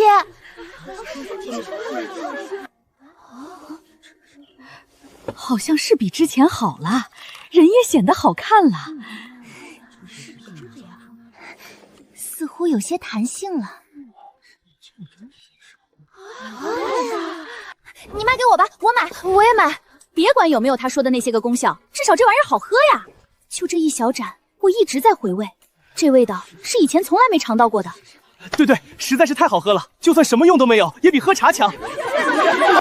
那岳斑斑不简单，悄无声息的在安怀老家练就一身本事，这才回京几日啊，就能压岳千武一头，不可小觑。岳斑斑还真是个土包子，不知道的还以为一辈子没笑到那步钱呢。也是，谁让李王府穷嘛？别数了，合着真是一辈子没见过钱啊！岳斑斑，你居然识字，你还会写字，所以在王府里你是逗我玩呢？不是说了吗？让你们把这件事都忘了。那忘得了吗？通过这一日，瞧出自己跟正常人的差距了吗？瞧出来了。那之后呢？你们打算怎么办？要是在以前，王妃点出我们脑子这些有病都一五一十的，跟贵妃，但是现在不一样了。我们在这种情况下，要是再出卖王妃，那我们还是人吗？你们能想到这一点，就说明脑子还有救。咱们王妃是真心为你们好的，你们懂得感恩，不能用嘴懂，得用实际行动，知道吗？知道，老奴知道。咱们以后一定好好伺候王妃，只要王妃不嫌，咱们这局好了好就回来给王妃当牛做马，一辈子对王妃好，再也不搭理贵妃娘娘了。也别不搭理，那样对你们也不好。咱们都是好人，哪能看着你们往火坑里跳？要是突然就不理贵妃娘娘了，那贵妃娘娘也不能放过你们。这样以后该怎样就还怎么样。贵妃那边你们该去还得去，但该说什么就得多斟酌斟酌。至于你们的病，回头我请大夫给你们瞧瞧吧。这一日你们到底经历了什么？怎么说呢？经历了很多，但又仿佛什么都没有经历过。反正人回来了，钱也回来了。至于其他人的死活，王妃说她管不着。老奴想，这可能就是传说中那种不顾人死活的玩法吧。王妃她有内秀啊。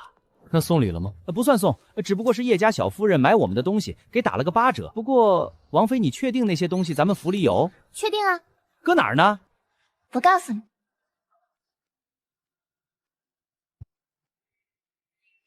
到这边来坐。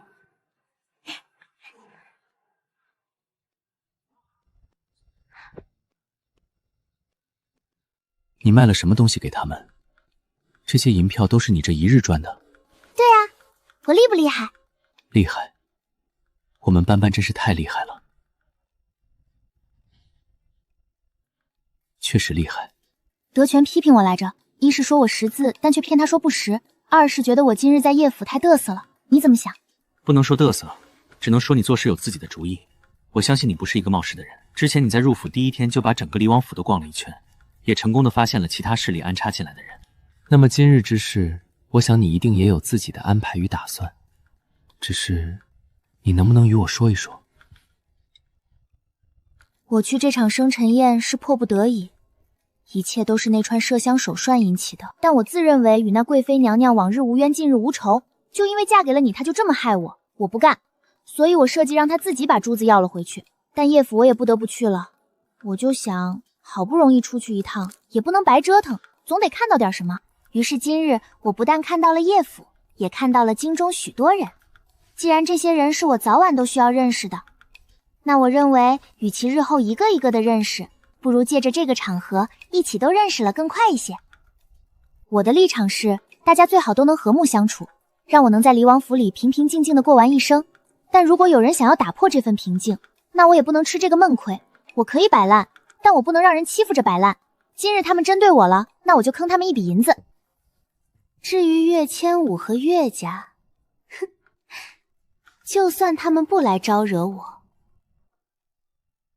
我也是要跟他们讨一讨这16年的公道的。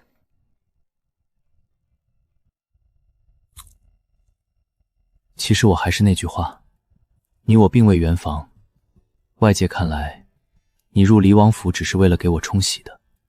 你若是想要远离这些纷争，我可以与你和离。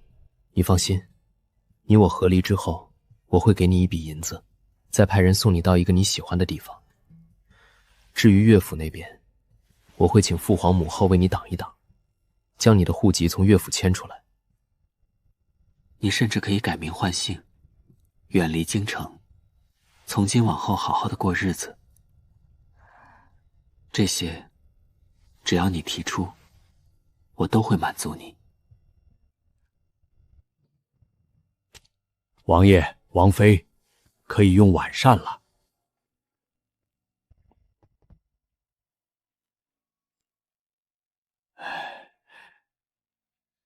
在叶府吃饱了。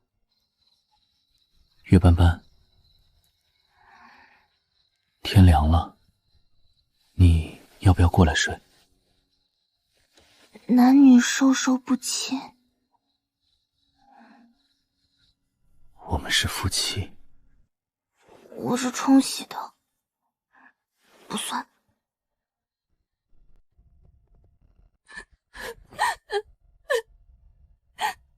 可能就是个误会。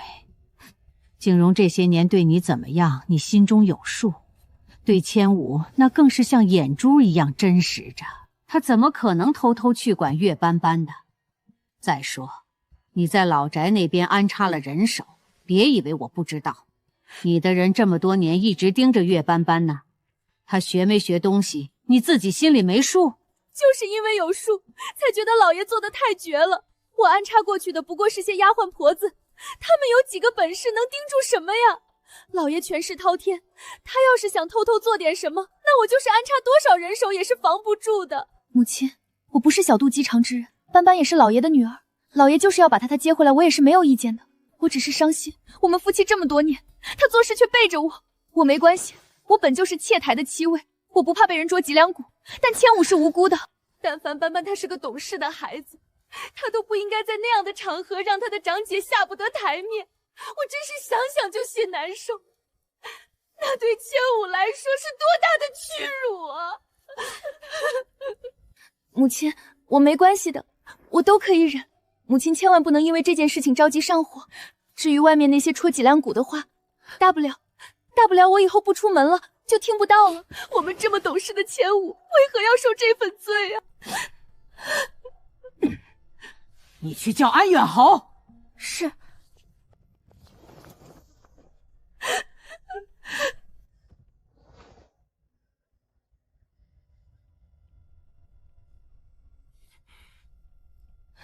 岳景荣，你可知罪？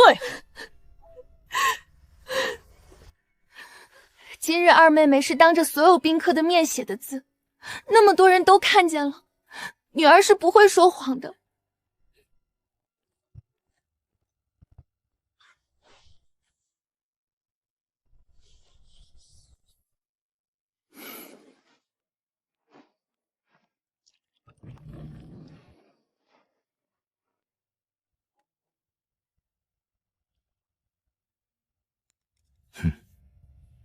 明日起，每日早膳也做些肉菜或肉饼之类的。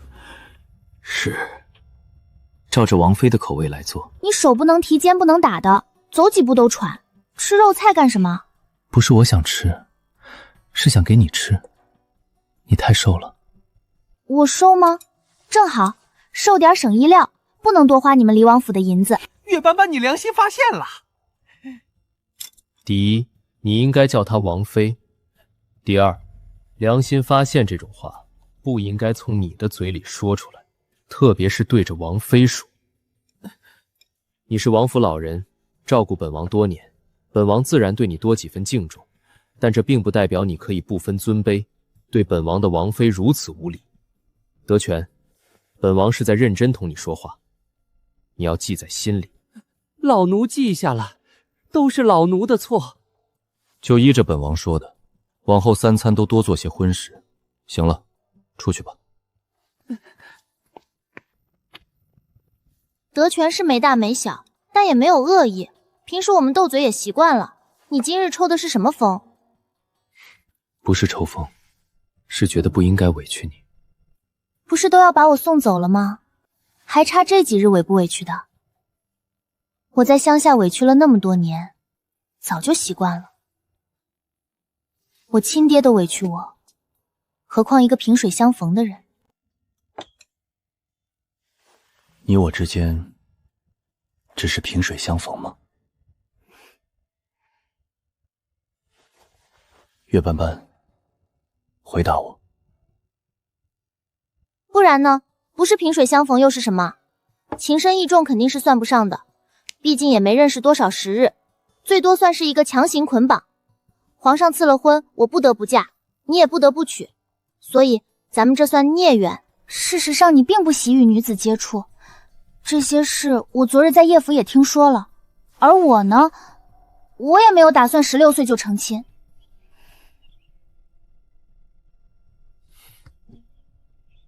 你在生我的气？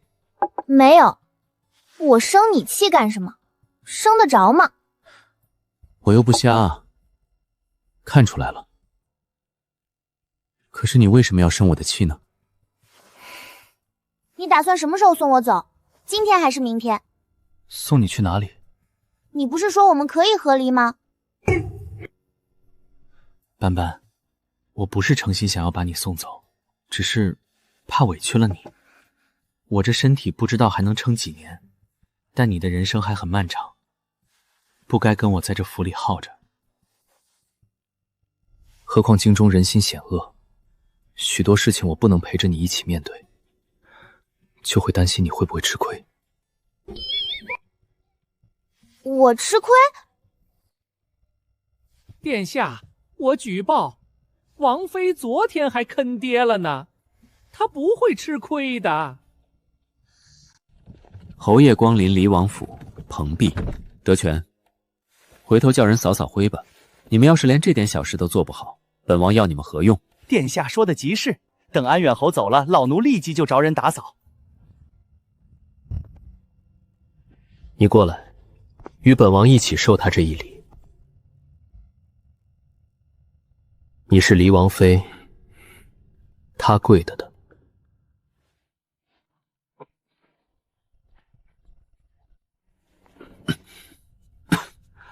安远侯，请起吧。如今岳父与本王也算亲戚，不必多礼。不敢不敢。你有没有闻到这屋里有一股子奇怪的味道？好像是不太对劲。你说这是什么味儿呢？不是人的味道。岳斑斑，安远侯直呼我大名，看来是一点都没将东福皇室放在心上。这里只我一人也就罢了，我不同你计较，但七殿下也在呢，你这是在打谁的脸？微臣没有打谁脸的意思，只是想问问这个女儿，本侯何时请了师傅送去安怀教导她功课？安远侯是不是病了？不然为何记性这么差？没听说安远侯病了，可能也不是记性差，是不想承认吧。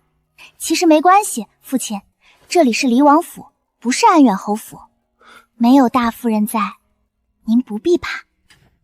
你们到底在说什么？本侯又在怕什么？自然是怕大夫人呀。父亲惧内，别人不知道，我还不知道吗？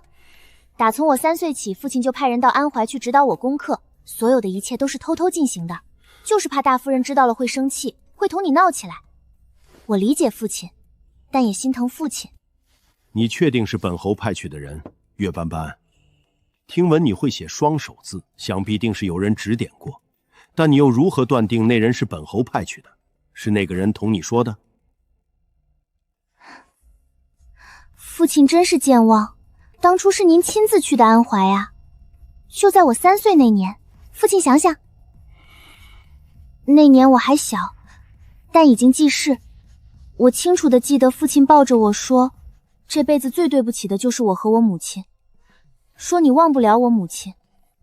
奈何家中那个姨娘下世是个阴毒的，设计送走了我，连带着害死了我母亲。说你只要一想到这个事儿就恨她，但是又不能跟她翻脸，因为她帮你，如果不把我送走，就将我克妻殿下的事弄得满城皆知，到时候不信皇上不往心里去，不信皇后娘娘不恨你。你说你也是无奈，你得保岳家，所以只能舍了我。但你不会真正的放弃我，因为我是岳家你唯一承认的嫡女，就算流落乡下，也要好好的教导，不辜负我那可怜的母亲。刚刚我对父亲态度不好，父亲别怪我，因为我觉得父亲对外不肯给我好脸色，我得配合着父亲把戏演下去，不然大夫人又该跟您闹了。但后来我又觉得那样做不对，父亲对我那么好，我不能连声父亲都不叫。殿下，你说对不对？16年前，本王4岁，确实在斑斑出生那一日病情加重，但是后来缓了过来。安远侯还进宫探望过本王，当时你说的那番话，本王也记得清清楚楚。安远侯当时拉着本王的手，说你对不起本王，说你新出生的小女儿克了本王，请本王不要生那个孩子的气，他才出生，什么都不懂。安远侯说，你已经把那个孩子送回乡下老家养着去了，但是身为一个父亲，不能眼睁睁看着那个孩子自此荒废一生，那样也对不住你的妻子，所以你希望本王能允许你在那个孩子再长大一些的时候，请个师傅去安怀教导他。你说那是你发妻为你生的嫡女，无论家里是什么样子，你心里始终最在意这个女儿的。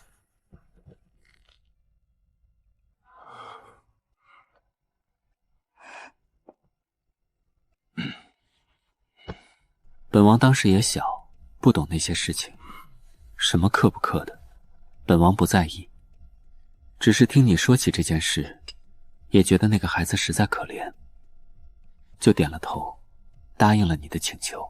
你见本王点头，很高兴，连连给本王磕头。磕完头，你又请本王替你保守秘密，说不能让别人知道，特别是你们家那个姨娘下世，你好像挺怕她的。安远侯，这些事情本王都记得，你怎么就忘了？找人看看吧，别是脑子出了问题，记忆混乱。至于斑斑，这可能就是缘分吧。当初你求到本王要保的这个女儿，没想到竟是本王日后的王妃。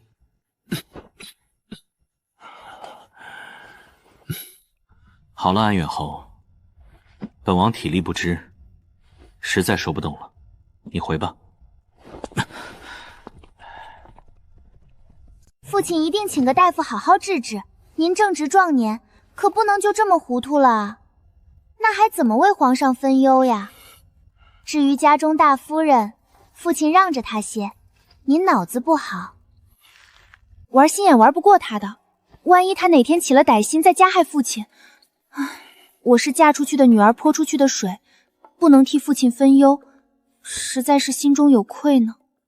父亲慢走。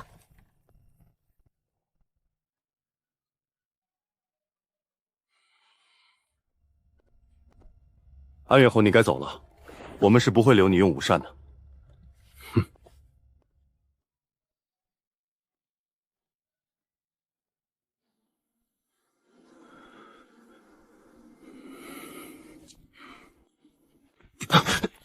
侯爷慢点，侯爷小心。昨日王妃去叶府时，跟着一起走的嬷嬷也是下台阶的时候绊了一下，后来听说那嬷嬷脑子不好，似乎是生了什么病。对对，就是脑子不好，嬷嬷自己都承认了。全宫后那会儿还张罗着给请大夫呢，说是要好好治治，脑子的病可不是小事儿。唉，你说挺好个人，怎么得了这种病？谁知道呢？听说这种病一得上，恶化得很快，还会转移，严重的不出几个月人就没了。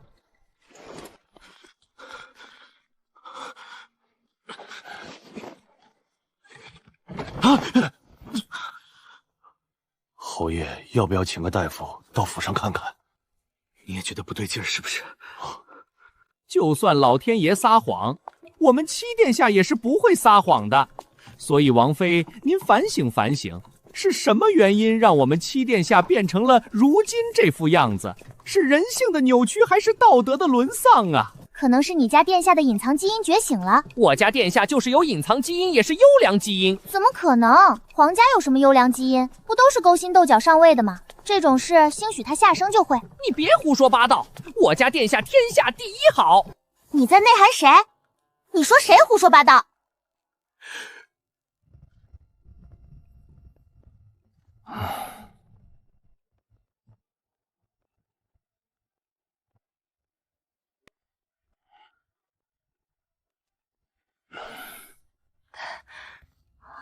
我不用服，我没病。你确定你真没病吗？有些事儿你没看见，不代表它就没有发生。我父亲是什么人啊？他可是安远侯，真要放任一个亲生的嫡女在外头自生自灭，他不怕经理人戳他几两骨吗？那将来我要是因为没有文化出了丑，别人问我为什么如此丢人，我就说我爹啥也没教过我，那他不也能干出让自己丢人的事儿？那你就说他派人教过你。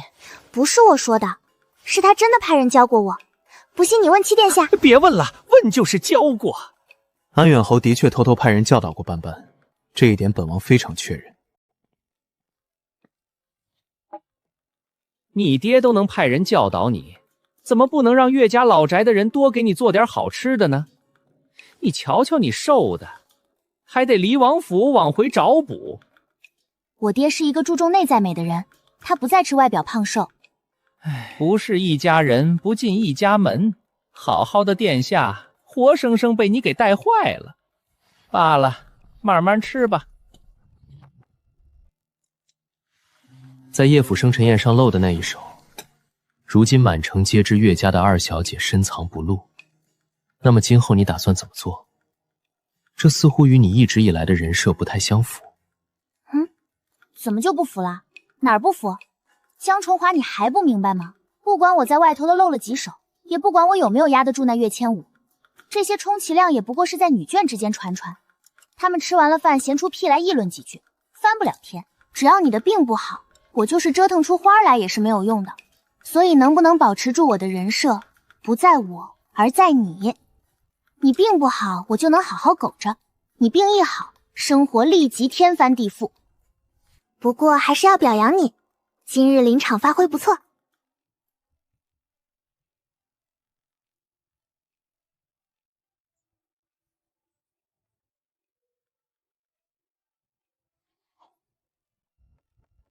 谈谈感想，今日为何配合我做这一场戏？夫妻就该同心同德。既然咱们不和离，那就得把日子往好了过。我病着，不能让你夫唱妇随，那就只能是妇唱夫随，我都可以，我不介意。谁说不合理的？我说的，不离了。凭什么你说的就算？那你想怎样？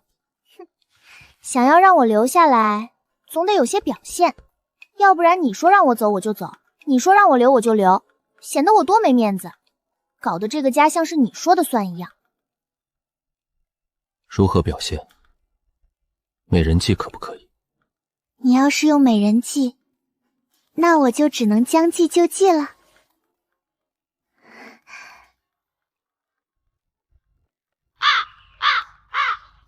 挺大个人连饭都不会吃，吃的一嘴油还不知道擦。你是有病，但不是手有病。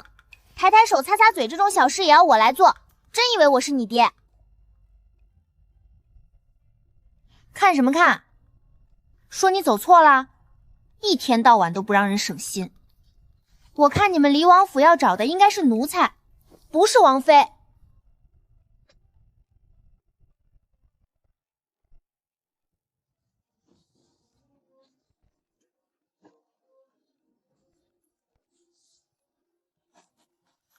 要不要找个专门的盒子收这些银票？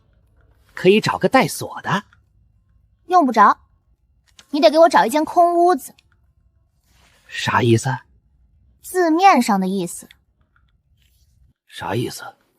要不全姑母跟我们一起看看大夫吧？是啊，王妃就是想要一间空屋子，没住人的那种。照王妃吩咐去做。看到了吧？除了你们住的那个院儿，还有书房的这个院儿，再加上下人住的偏院儿，其余所有屋子都是空的。你该不会是想问问府里有没有别的女人住着吧？不好意思问有没有人住，就拐弯抹角的问有没有空屋子？府里有没有女人住，我嫁进来的第一天就知道了。我再跟你说一遍，我就是要个空屋子，我要做点事情，你给我找一间大一点的，离我们院近一些的。看到没有？这院子其实是给你准备的。王府有王府的规矩，殿下住的地方是殿下住的地方，不代表王妃嫁进来就能跟殿下同住。王妃有自己的院子，殿下想去自然会去，殿下要是不想去，或是去别的什么侧妃屋里，你就只能在自己屋里闷声待着。但因为你是正妃，所以你的院子离殿下住的地方还是挺近的。不过我们离王府比较特殊，谁让七殿下一直病着呢，就被你给钻了空子了。是不是我入府了之后，你家殿下活过来了？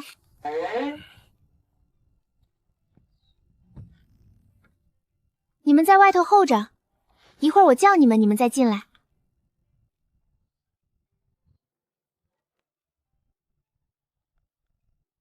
一要叫王妃，二不可以不尊重王妃。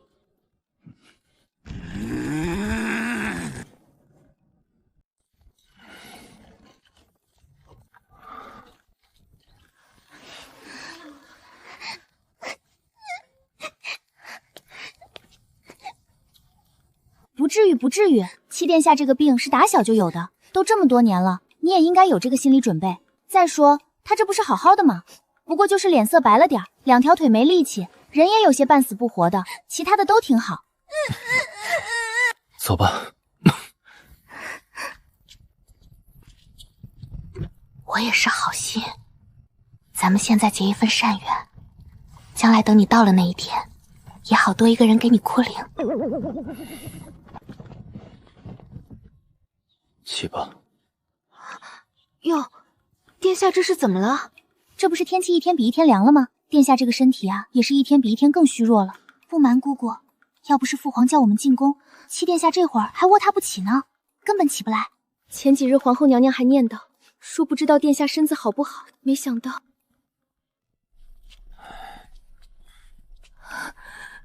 没事，华儿这个病本来就是反反复复的，这会儿快入冬了，每年入冬之前她都不太好。没事的，挺挺就过去了。七殿下怕风寒，不如将殿门关起来吧。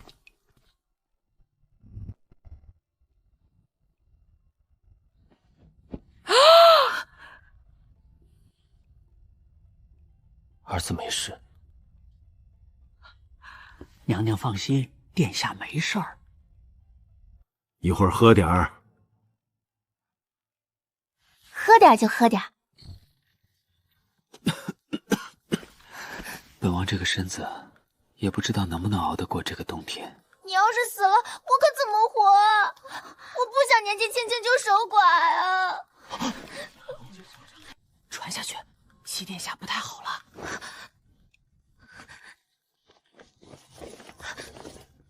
传下去，殿下今晚就要不行了。什么？七皇子死在长秋宫了？什么？超度的法师已经在来的路上了？什么？七皇子明日出殡？什么？锦妃伤心过度也不行了？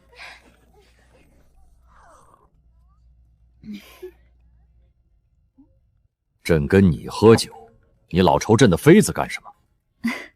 这孩子，你总愁本宫作甚？锦妃娘娘好看，我可太喜欢看锦妃娘娘了。跟锦妃长得差不多的，可就在你身边坐着呢，你何必舍近求远？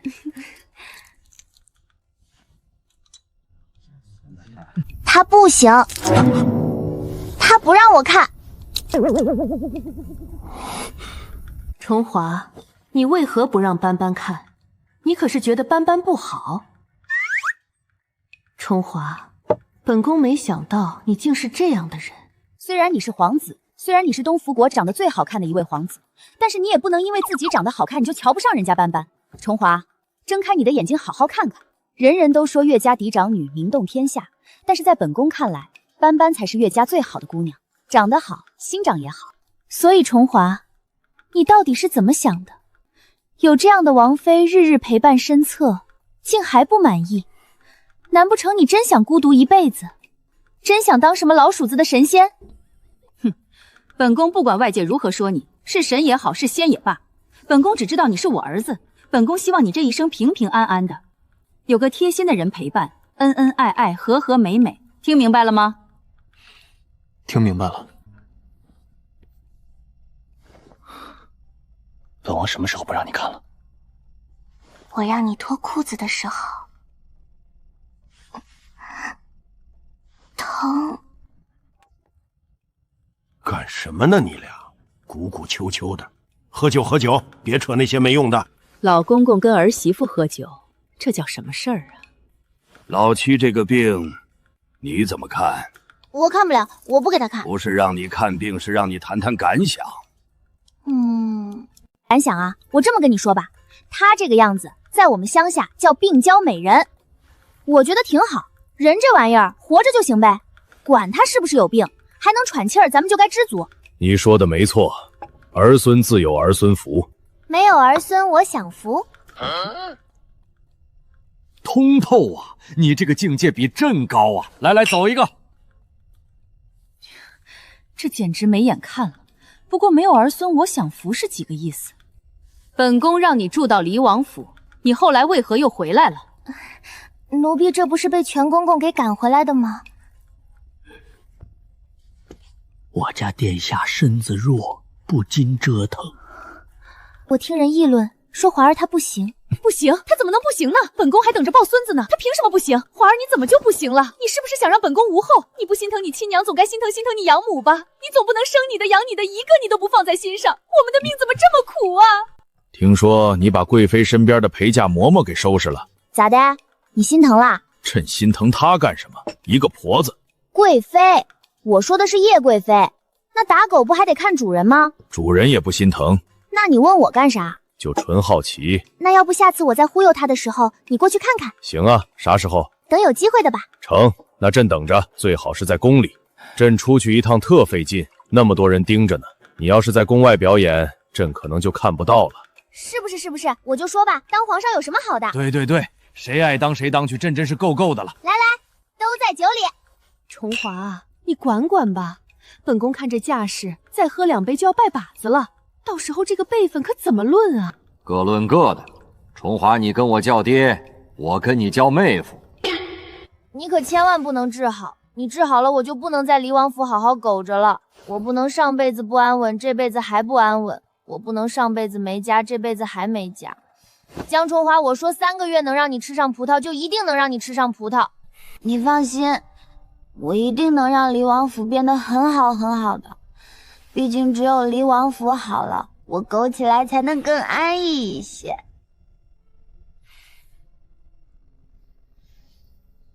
我既然来了，也不打算走了。既然不打算离开这个地方，就得尽可能让自己活得更舒服。你说对不对，江重华？你说对不对？快回吧，再不回，外头再进来人，本宫就要卖票了。去找一只大碾，让斑斑和重华一起做。是。你照顾着点斑斑，她年纪小，又是你父皇灌她酒的，回去你可不能说她。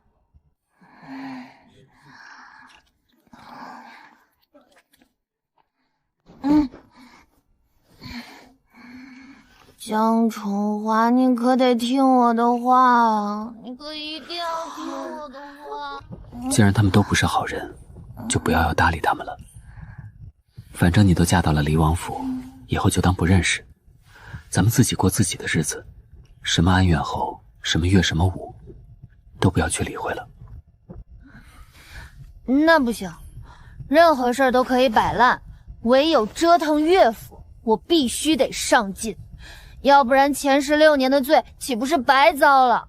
我母亲岂不是白死了？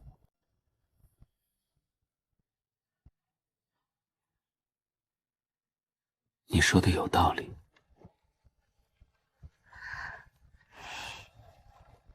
瑾妃娘娘说她跟我母亲是旧识，还说很有缘分，我们能成为一家人。江春华，其实跟你成为一家人也挺好，毕竟你长得这么好看，每天光是看到都会很开心。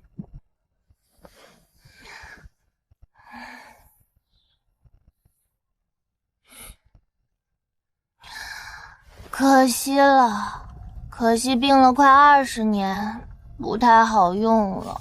好不好用的，你试一试不就知道了。我为医者，我当然知道。不过你若真想好用，也不是不行。你求我，求我，我就给你治。我是不是很好看？前世今生，你是我见过的最好看的人，除了瑾妃。那有本事你一辈子也别给我治。怎么可能一辈子不治？早晚都是要把你给治好的。江崇华，那天我去叶府的生辰宴，有人给我100万两，让我离开你，我拒绝了。哦，为何？因为我自己会赚钱啊，我自己也可以赚银子，我为什么要他们的钱？就不因为点别的？还因为我要是离开了离王府，可能就要回到岳家。虽然我对收拾那些人跃跃欲试，但还是不太想跟他们日日生活在一起。我在离王府混吃等死挺好的，我不想再换个地方苟累。我赚了好多银子，我可以养你。好，你养我。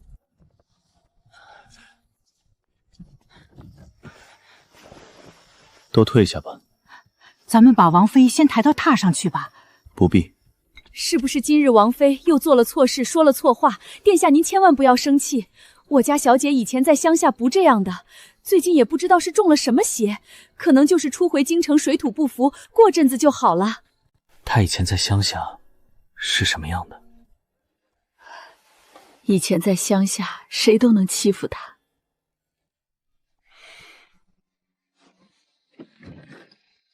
王妃其实挺好的。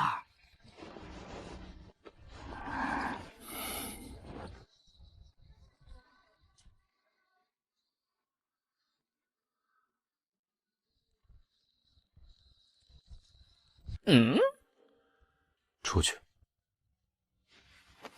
皇上喝多了，可明早的奏折还没有着落呢。有没有着落的，与本王何干？本王又不上朝。殿下，殿下别说气话，该帮的还是得帮皇上一把，要不然多丢人啊！如今殿下都能抱起来一个人了，可见是大好了。殿下病好是皇上最高兴的事，恭喜殿下了。快扶本王一把，本王要站不住了，快！你昨天夜里说梦话了。我说什么了？你说脱裤子。我说这话了，你听见没有？并未。但是老奴听见了，听得清清楚楚。那一嗓子喊的，不知道的还以为你遇着流氓了呢。合着不是你遇着流氓，是流氓遇着了你。岳斑斑啊，岳斑斑，那可是谪仙一般的人物。那谪仙家里有银子吗？咱们今天得解决一下银子的事儿，毕竟以后我会有更多的银子送进府来。如果账目不对，我肯定不干。你去把账本拿来给我看看吧。府上少了许多人，我觉得饮食起居都受到了影响，确实不太方便。比如说大厨房那头少了个烧菜的厨子，后院少了挑水的和砍柴的，前院少了扫地的小厮，就连门房也缺了2个人。偌大的离王府，一下子少了这么多人，怎么行呢？那要不再添些新人进来？有钱也不是这么花的，咱们府上不养闲人，既然都是拿俸禄的，那就让剩下的那些人分担一下。比如说那些暗卫们，完全可以把这些岗位给顶上，你说是不是？王妃说的极是。实在是没有办法，现如今府里这个情况你也看到了，若不是实在没有人用，我杀鸡也不能用你。你也不要有什么想法，工作嘛，没有贵贱之分，我一向一视同仁。在我眼里，你们做暗卫的跟府门口做门房的那都是一样的。桌子角那里没擦干净，一会儿洗个干净点的抹布再擦一遍。只会做一项工作的员工不是好员工，同理，只会蹲墙角趴屋顶的暗卫他也不是好暗卫。一个人至少得一专多能，如此才能适应不断变换的工作环境。离王府对于你们来说就属于用人单位，不要以为你到了府里就只做一项工作，那别的岗位缺人了，你不顶上就会有其他人顶上，这一来二去的，你的价值不就被别人碾压了吗？同样开一份工钱，人家干2件事儿，你就干1件事儿，那你说我们还怎么用你？咱们先说好，看是看，但看之前你一定要有个心理准备。毕竟你这个人脾气不是很好，我实在是怕你看完之后直接骂娘。没事儿没事儿，我怎么能骂娘呢？要骂也是骂爹。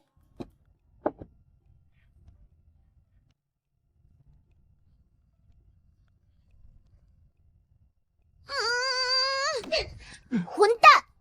把账房那部扇子给我叫来，爹今儿非打死他不可！离谱补品吃出，他们说你生吞人类的胎盘。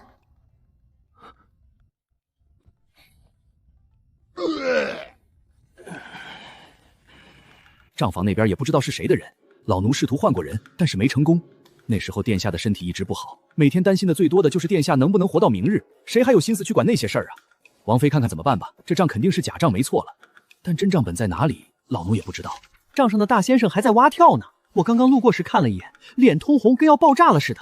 如果殿下和王妃努力把他给累死，那可能账房就随便咱们翻了。账房是离王府的账房，不是一个下人的账房，不能把账房当家，所以不管他死不死，咱们都可以去账房翻一翻。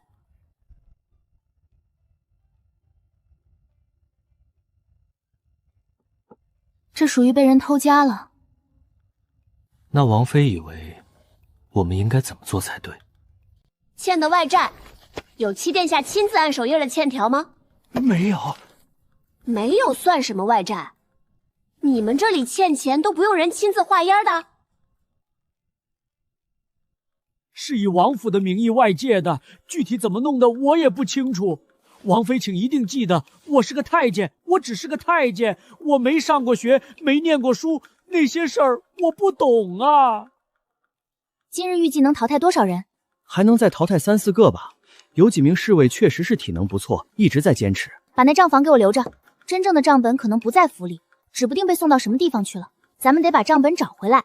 离王府的钱财不能稀里糊涂的没，什么人从中获了利，什么人中饱私囊，咱们都得查清楚。至于丢失的银两，能找补就找补回来，不能的话，我就再想想办法。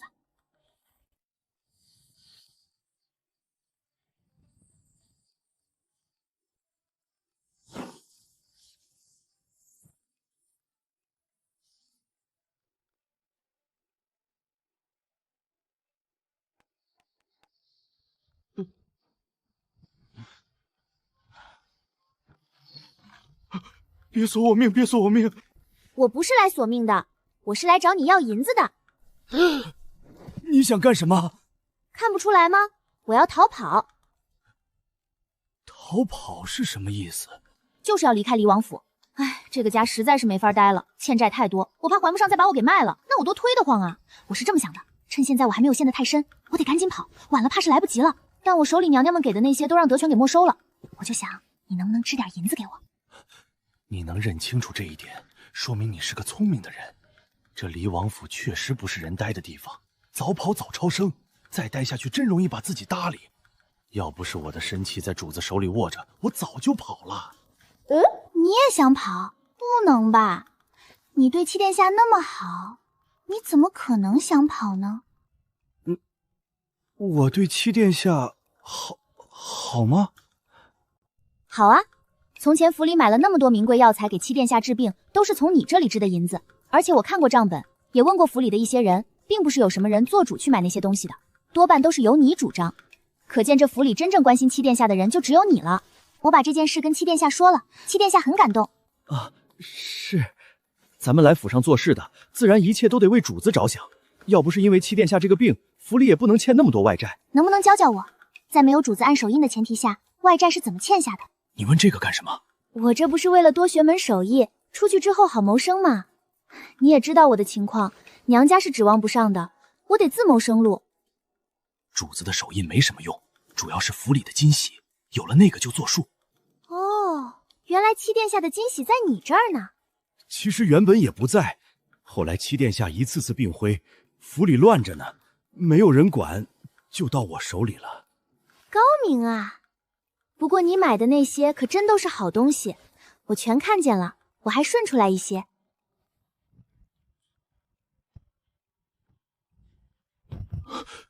这些都是什么？你从哪里弄到手的？七殿下的私人库房里。其实这些东西啊，有一部分是七殿下没舍得用，还有一部分是府里下人不想给他用，都偷偷藏着呢。我趁夜偷了出来。先生真是个大好人，你放心，我就算跑了也不会忘了你。这些事我都写成了书信，送进了宫里，分别给了皇后娘娘、瑾妃娘娘还有贵妃娘娘，他们对七殿下都很好，特别是贵妃娘娘，上次见到我都哭了。她要是知道你对七殿下这么好，买了这么多好东西给七殿下，她一定会很高兴的，一定会奖赏你的。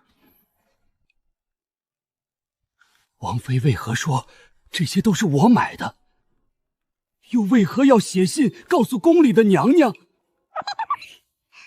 我都问过全公公了，这些年七殿下病着，他没工夫管府里，账面上的事儿一直都是你负责的，连来瞧病的大夫下了药方也是你那边出银子，再派人去买药。全公公不识字，也不知道药方上都开了些什么。不过好在账本里都写着了，现在你面前的这些东西无一例外全都在册。至于为何要告诉宫里的娘娘，我方才说了，是为了替你讨奖赏。怎么样，是不是很感动？不谢谢我吗？你真的给贵妃娘娘送信了？已经送进宫里去了？对，让一名暗卫悄悄去送的，且确认贵妃娘娘已经收到了。不用太感动，我这个人就是喜欢帮助别人，助人为乐是一种优良的品德，我会一直保持下去的。行了，说了这么多，快点给我拿钱吧，我还得跑路呢。这些东西我得收起来，出去能卖个好价钱。这5000年的人参，10000年的灵芝，当初的采购价我都记着呢，绝对不可以比那个价钱低。多谢先生把价钱写得清清楚楚，要不然我还容易被人骗呢。哎，要不你把那些账本也送给我吧，我照着账本卖，绝对不能亏。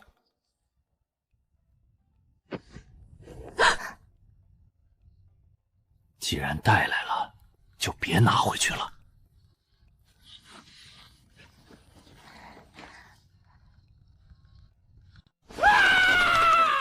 叫的真是太难听了，重来重来。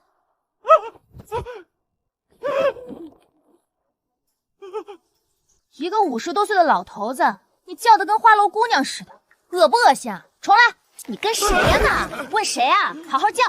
王妃，我知道错了，咱们有事说事，把这一项过了吧。既然在质量上达不了标，那就力争在数量上达标吧。上上下下一共给我钓50次，满了50次，咱们这项就算过了。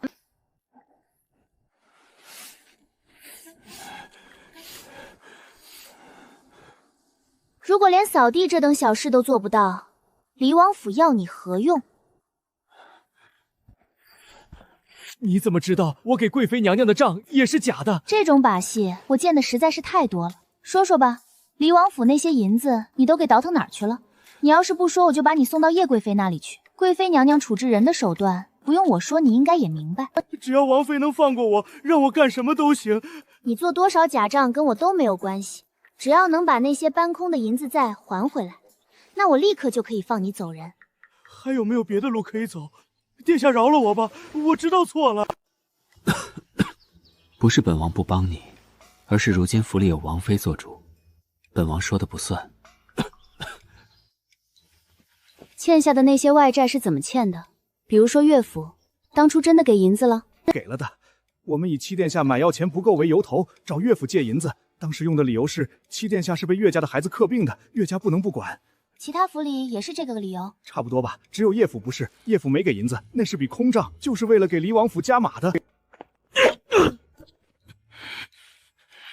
3个选择，一个是把它交给官府，一个是把它交给贵妃，还有一个就是留下来交给我。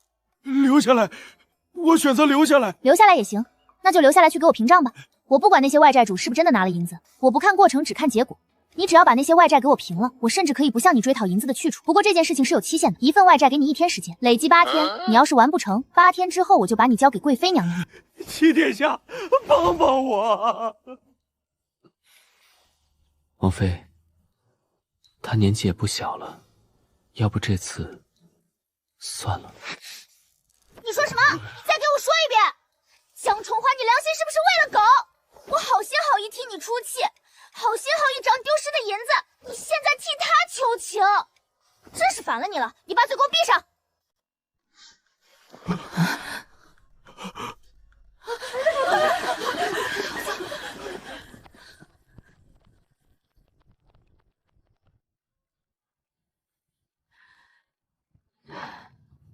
别挣扎了，你是干不过王妃的。咱们王妃是有大智慧的人，我2人都心甘情愿甘拜下风，你也是早晚的事儿。作为曾经的同伴，我劝你一句，早低头早享受，不要再做无谓的挣扎。王妃这个人还是很讲理的，只要你认输，她就不吃人。别失落，都是暂时的。8天之后，你就可以从这里出去，到贵妃娘娘身边享福去了。还是可圈可点的。求情的时候能做到真诚，生气的时候能看出来忍无可忍，特别是最后晕的那一下，跟真事儿似的。撕破脸了也好，得让他们知道我们不是瞎子，更不是傻子。从前只是没有精力顾及那些，现如今府里有王妃了，那账面上的事儿可不能再马虎。就是可惜了以前那些银子都被搬空了，想讨回来是不可能的。为什么不可能？这还用问为什么？那被拿走的银子还能再还回来？能啊，凭什么不能？我的银子被人偷走了，我1不报警，2不追讨。怎么，我看起来像个那个大冤种吗？虽然偷东西只是我嫁进了沙之前的事了，人家都是坐吃山空，我瞧山都没有了，我吃什么？我坐哪儿？别的事情有钱都可以含糊，钱的事儿绝对不可以。其实我还有些银子，不会亏着你。那也不行，你还有是你还有的，以前丢的是以前丢的。再说我们还背着债呢，欠一屁股饥荒，你有多少够还钱的？不过那些钱我是不会还的，那些外债一笔我也不认，特别是叶家吃空饷，他们是不是觉得你是傻子？这叶家的烂摊子，再加上王府的开销，就算金山银山也得被掏空。别以为我不知道他们在想什么，一个两个的跑的倒是快。合着那账房先生作乱的事儿跟他们一点关系没有是吧？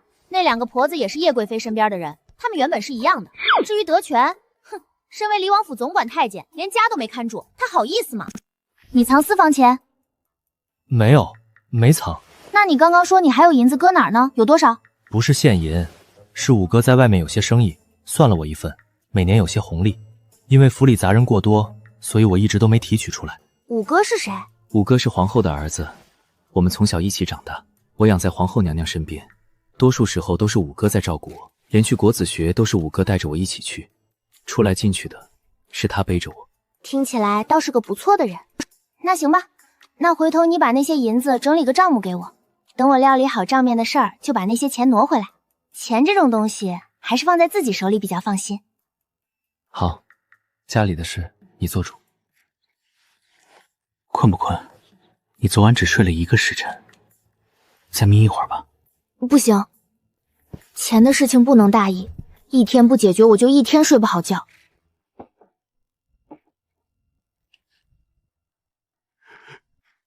家里都没钱了，大早上的还吃荤的，就不知道省点吗？粥里放这么大米，你们好意思吗？那要不明儿少点放几把米，再撤2道荤菜？不必。为什么不必？咱们家真没钱了。虽然我之前是赚了不少银子，也从宫里收了不少银子，但那可都是我一个人的东西，你们不能打我的主意。先前是谁说要养我来着？说过吗？好像是说过。那行吧，谁让你柔弱不能自理呢？但是我只养你一人，其他人我是不会管的。好，能养我就行。晚上不用等我吃饭，我可能不回来了。这是要去哪儿？我进宫一趟。上次跟父皇母后吃饭，没顾得上去兰台宫跟贵妃娘娘打声招呼。我觉得时隔多日不见，她应该要想我了。你确定贵妃会想你？确定啊。上次见着我，她都哭了，可见是多么的喜欢我。也是，我长得讨人喜欢，又是不争不抢的性子，她喜欢我也正常。真要进宫？真要进宫？去换个口味也行。记得进了宫，先让人去长秋宫送个信，母后会给你准备晚膳，或者你也可以去锦绣宫吃。母妃那里的饭菜虽然清淡了些，但是味道还不错。我要在兰台宫吃，我是去看贵妃娘娘。可是兰太公不会留你吃饭。她留不留我是她的度量，能不能让她留我，那是我的本事。来，不管在哪用膳，都去长秋宫送个信，让母后那边的称花跟着往兰台宫走一趟。看好了王妃，千万别让她在兰台宫受了委屈，也不要留太久，用过了晚膳就回来。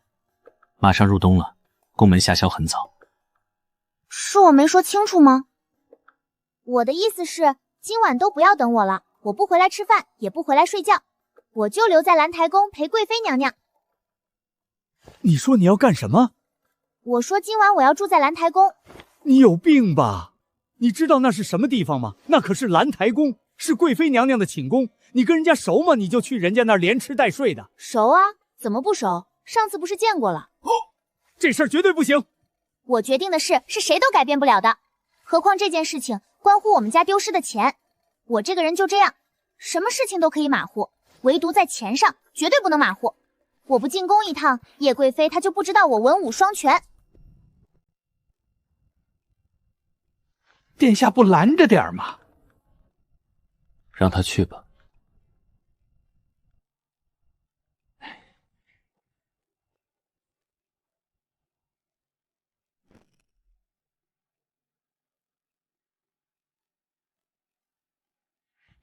跟上去，一定要护着王妃全身而退。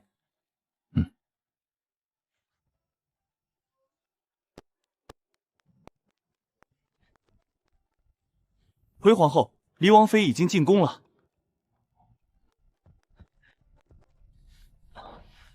离王妃不是奔着长秋宫来的，是要去兰台宫。把人给本宫看好了，可别让叶梦舒下个套给套里去。那叶梦舒从来都是明的不来，来暗的。斑斑那孩子一瞅就没有什么心眼儿，跟皇上一个样。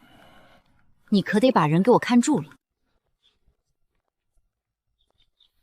春花姑姑这是叛变了。那是皇后娘娘的陪嫁丫鬟，谁能策反得了她呀？人家站在那里，十有八九是在等着咱们的。唉，你瞅瞅，进个宫多少人跟着你操心。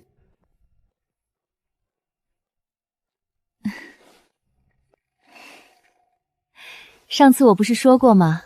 咱们一家人用不着这样客气。斑斑能来看本宫，本宫真的非常高兴。是给本宫带的礼物吗？快拿上来给本宫看看。斑斑啊，本宫不在意这些虚物，你只要来了，心意就到了。本宫好久没有吃到外面的东西了，正馋这一口。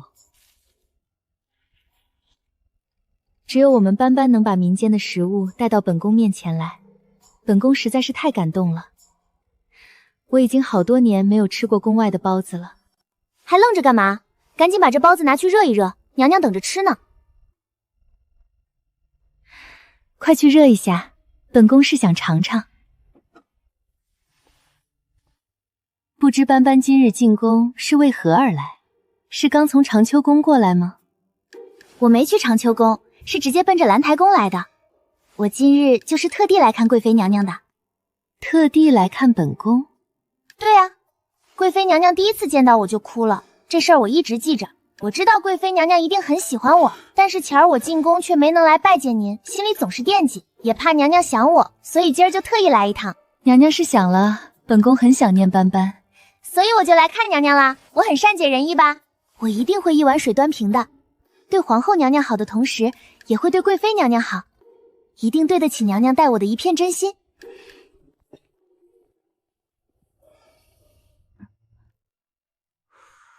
娘娘，吃吧。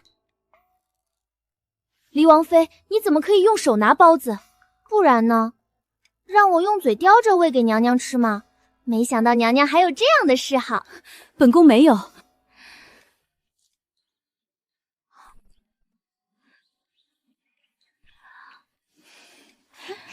再尝尝外面的糖。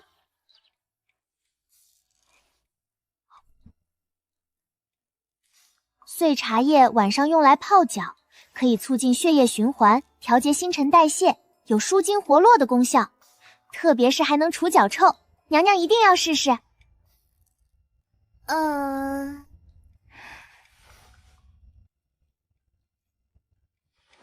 咱们确实有缘，这个送给你。叶府生辰宴那日，我带了一些好东西去，就是这种花果茶，有养颜美肤、祛斑去的功效。如今这东西，半个京城的夫人小姐们都在喝。你看，别人小朋友有的，你也有。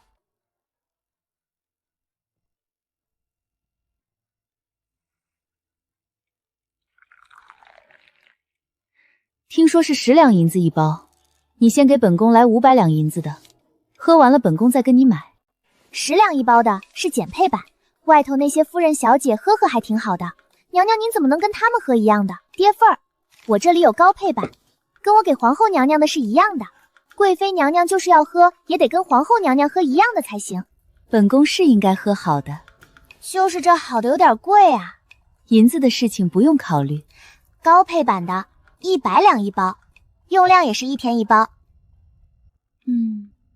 没关系没关系，喝不起也没事儿，咱们还喝低配版的。贵妃娘娘放心，您没钱喝不起跟皇后娘娘一样的花果茶这个事儿，我是绝对不会说出去的，不会让京城那些夫人小姐们都笑话您的，我一定会保密的。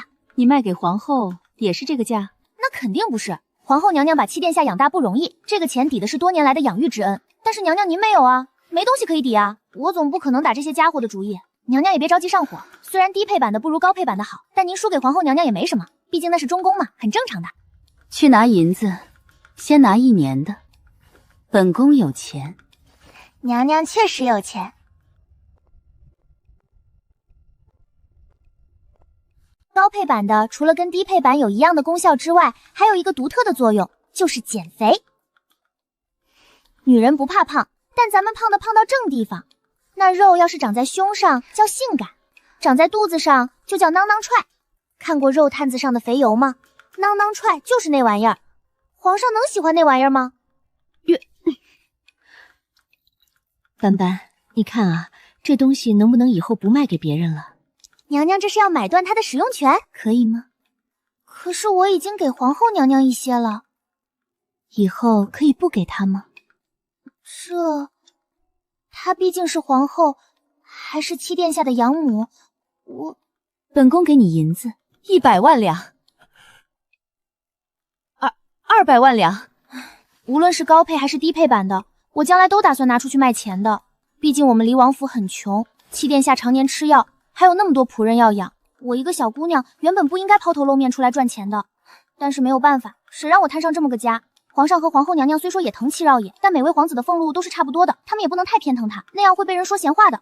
所以我不得不把这点手艺拿出来赚钱，我也很可怜的。我理解，纯华那孩子吃了这么多年的药，离王府还能剩下什么？这样吧，就当是本宫给你的一个赏。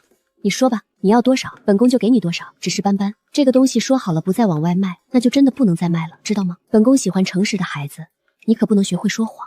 顾客至上，诚信第一，一言九鼎，同寿无期。那我要1000万两。这话是怎么说呢？因为高配版的花果茶里还有一个特别重要的功效我没说。什么功效？延庚。什么？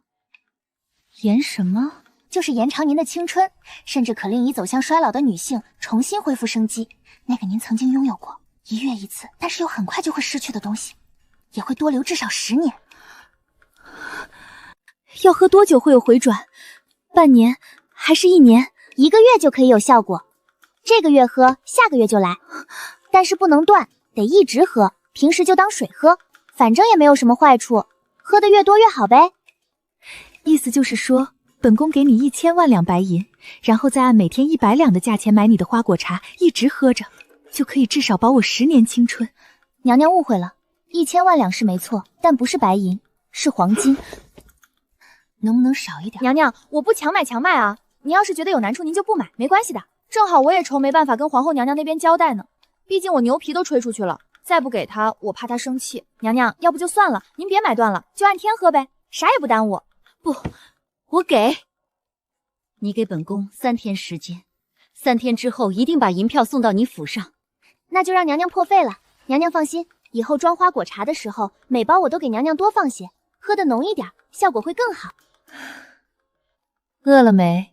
不着急回去吧，这也到晚膳的时辰了，你就留在兰台宫陪本宫一起用个晚膳吧。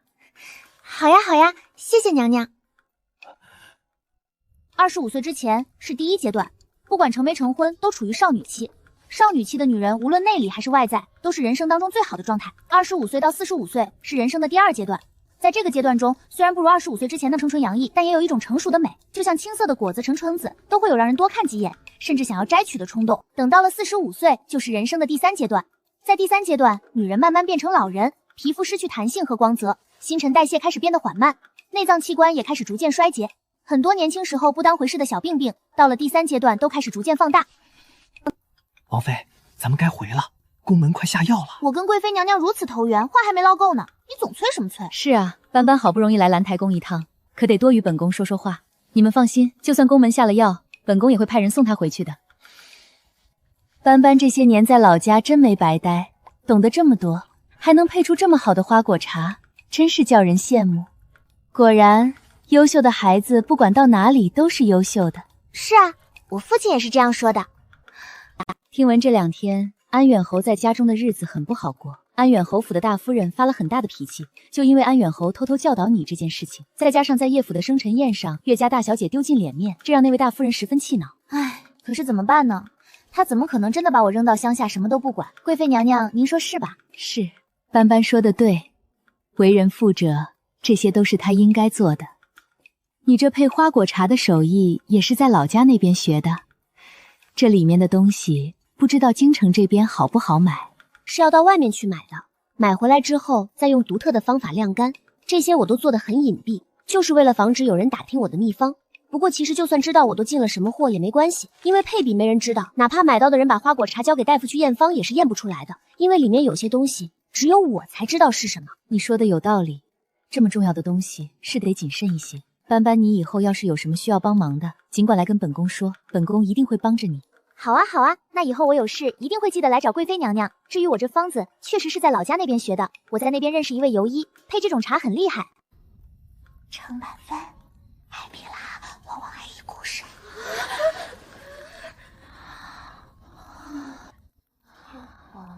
对，那之前岳斑斑很有一些性呢，有这样的情怪呢。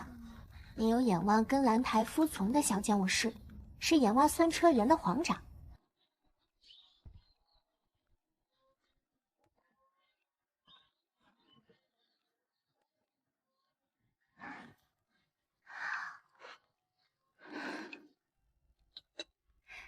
今日午膳吃点什么呀？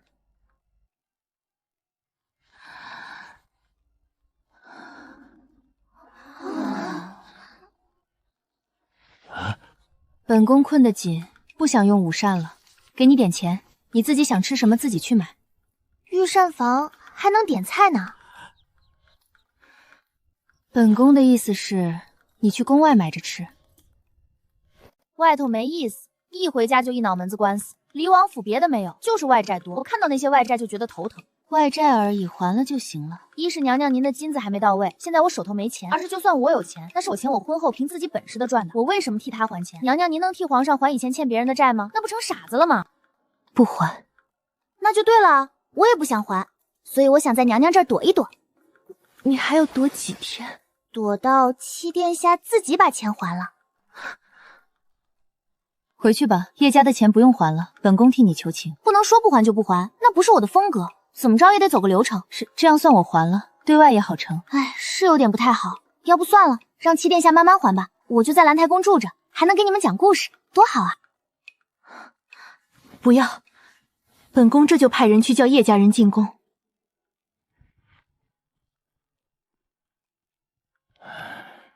你还怀着身子呢，跑这一趟干什么？为什么不让别人来？听说是斑斑在这儿，我就进来看看。上次我跟斑斑一见如故，花果茶这2日我都在喝，真的是太好喝了。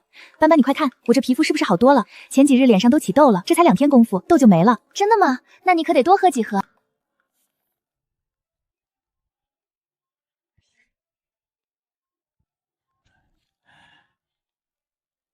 不是说就意思一下吗？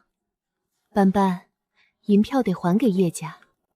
可是当初叶府并没有借给驴王府银子啊，这欠条是打的空响。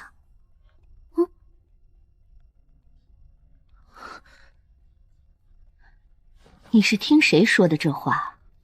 我是听我父亲说的，他明确告诉我，驴王府并不欠叶府钱。现在我手里这张欠条是为了做空驴王府，弄虚作假的。胡闹！你父亲何时跟你说来的第2天？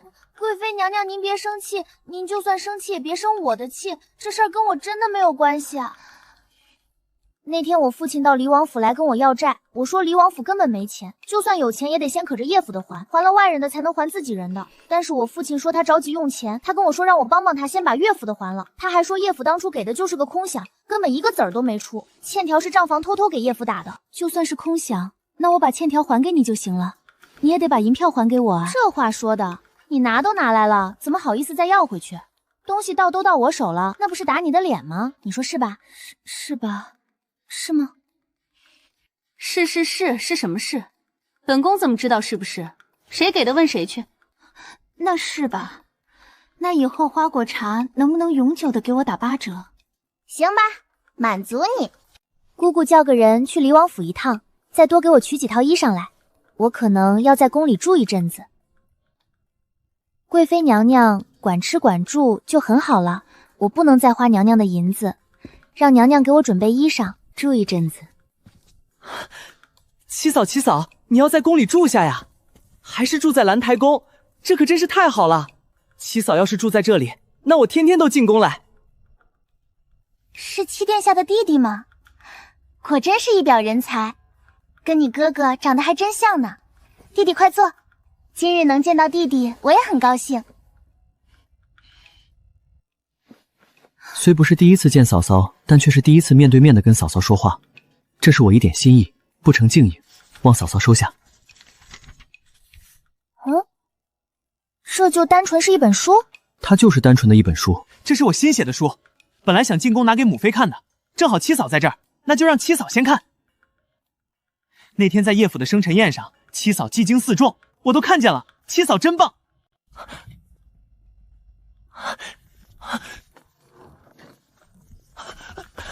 蓝台童，叶贵妃这个儿子到底是什么变的？他为什么是这个性格的？反正就听说八皇子爱好文学。八皇子确实不争气，但是也不知道为什么叶家就是喜欢八皇子，即便他是块烂泥，也硬要把他扶上墙。相比之下，同样是贵妃娘娘亲生的三皇子就没有那么得宠了。完了，三殿下，老七的王妃。嗯。哼，听闻你巧手如簧，惯会投机取巧。本王还想着哪天到黎王府去会一会，没想到今日在宫里见着了。没想到三殿下对我这么了解，咱们见都没见过，你就已经知道我巧舌如何，惯会投机取巧啦。可惜我对殿下却是一无所知，关于三殿下的事儿，我是一句也没听说过。三殿下，您这知名度不太行啊。你说什么？我说三殿下，你知名度不太行，吵什么呀？自己没名气还不让人说了，我有名气那是我自己努力。你堂堂皇子混成个18线，你还好意思跟我嚷嚷？刚刚我在兰台宫还见着了八殿下，要不怎么说这人与人之间的差距真是特别大呢？你说都是同一个娘生的，人家八殿下怎么就那么招人喜欢，那么吃得开呢？你看看人家八殿下，再看看你，你说你怎么就这么招人讨厌呢？人家都能自己写书了，收获了一大堆读者，人人都称赞他才高八斗，我怎么就没听到有人夸三殿下你呢？就连你的生母贵妃娘娘张口闭口提到的也都是八殿下，从来没提过你。你说你这人生怎么就这么失败呢？你糟不糟心啊？啊？怎么样？被我说中了是不是？就是从小缺爱才造就了你这种暴虐的性格。大人都喜欢乖乖的小孩，你得不到宠爱，自己就没反省一下吗？你还掐我，我是你弟妹，你居然好意思掐我！男女授受不亲，你摸我脖子干什么？三殿下，你脾气不好，人品还不端正。你说当初父皇怎么没把你扑呲墙上？救命啊！三殿下要杀人了！三殿下，贵妃娘娘对你不好，你就去找贵妃娘娘评理。你要是吃八殿下的醋，你就去找八殿下讨说法。你不能因为在我这里看到了八殿下写的书，你就因妒生恨啊！救命啊！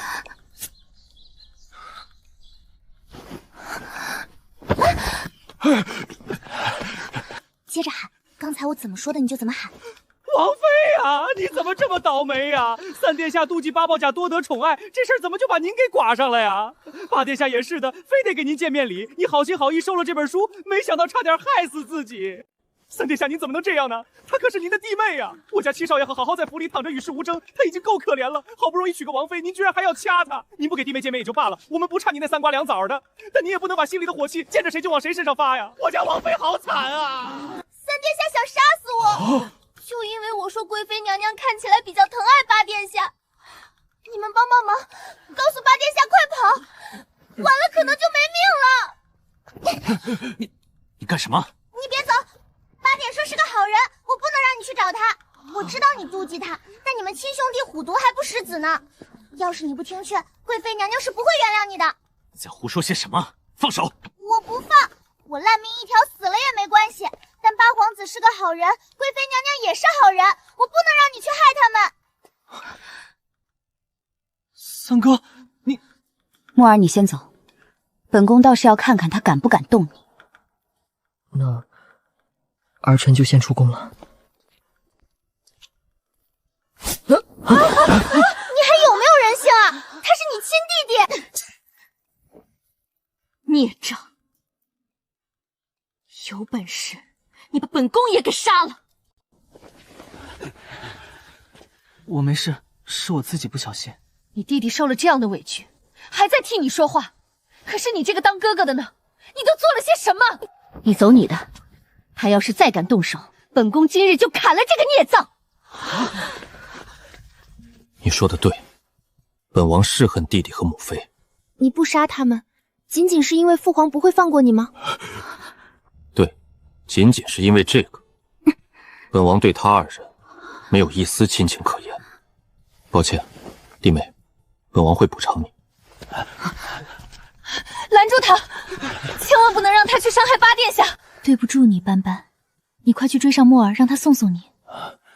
今日让你受惊了，回头本宫一定给你送一份押金礼到府上。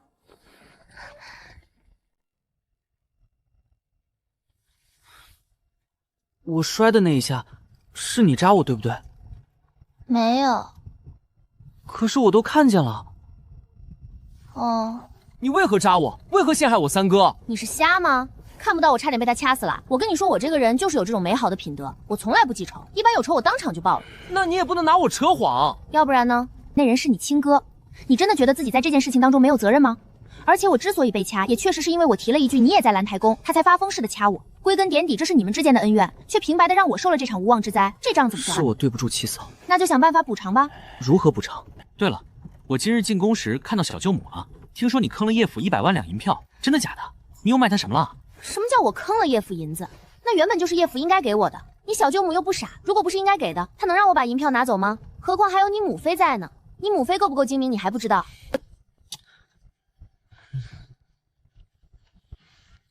要不你陪我办件事吧？好，好，好。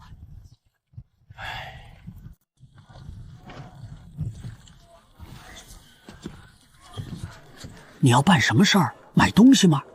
是要买点东西，但也不是我自己要买，是想帮着岳家买点。帮岳家买？为什么要帮岳家买东西？谁让你帮着买的？没有人让我帮着买，是我自己想买。那毕竟是我的娘家，岳府里住着我的祖母和我的父亲，就算我跟姐姐不和睦，也不能对长辈不好。亲人长辈还是要孝敬的。那你觉得应该怎么个孝敬法？我给他们买点东西吧。我父亲最近脑子不好，总忘事，需要补补。还有祖母上了年纪了，平日里更需要多多进补。安远侯病了？也不算是病了，就是记性差，总忘事儿。那是得多多警补。就买些补品吧，什么千年的人参、万年的灵芝，这些都在补品的范围内，都得买。那得多少钱啊？宫里也没听说有万年的灵芝啊，你是不是整错了？没错啊，有万年的灵芝啊，不信你回去问问贵妃娘娘，你就说听我说的，这世上有万年的灵芝，你看贵妃娘娘怎么说？你到底怎么想的？总不能才从兰台宫坑了银子出来，转手又送到岳府去吧？平时没看出来你们还有这种父慈子孝的戏码啊？那今日就给你开开眼，不能只欺殿下一个人享受。我爹可是安远侯，身份也尊贵着呢，必须一起享受。谁出钱？这个嘛，我觉得是这样的。一般来说，家中长辈对小辈都是十分关爱的，内心里盼望着小辈们快快长大，懂事听话。如果小辈们给长辈买了什么东西，长辈也是他一时开心心的收下，但其实银子还是家里出。你们家用一般来说这个词儿管用吗？怎么不管用呢？我爹也是爹，为什么一时痛快创造出来的？德全，你是不是挑拨离间？你是不是见不得我跟我爹父慈女孝？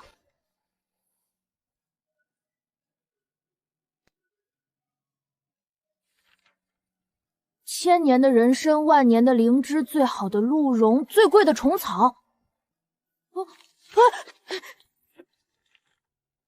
不知夫人，这位是八殿下。那些东西是殿下要买的吗？是。没有啊，这世道都不知道有没有万载，哪来的万年灵芝啊？千年的老参倒是听说过，可那玩意儿都在太医院呢。外头想遇着，那得碰，不是说买就买的。要不上太医院问问去？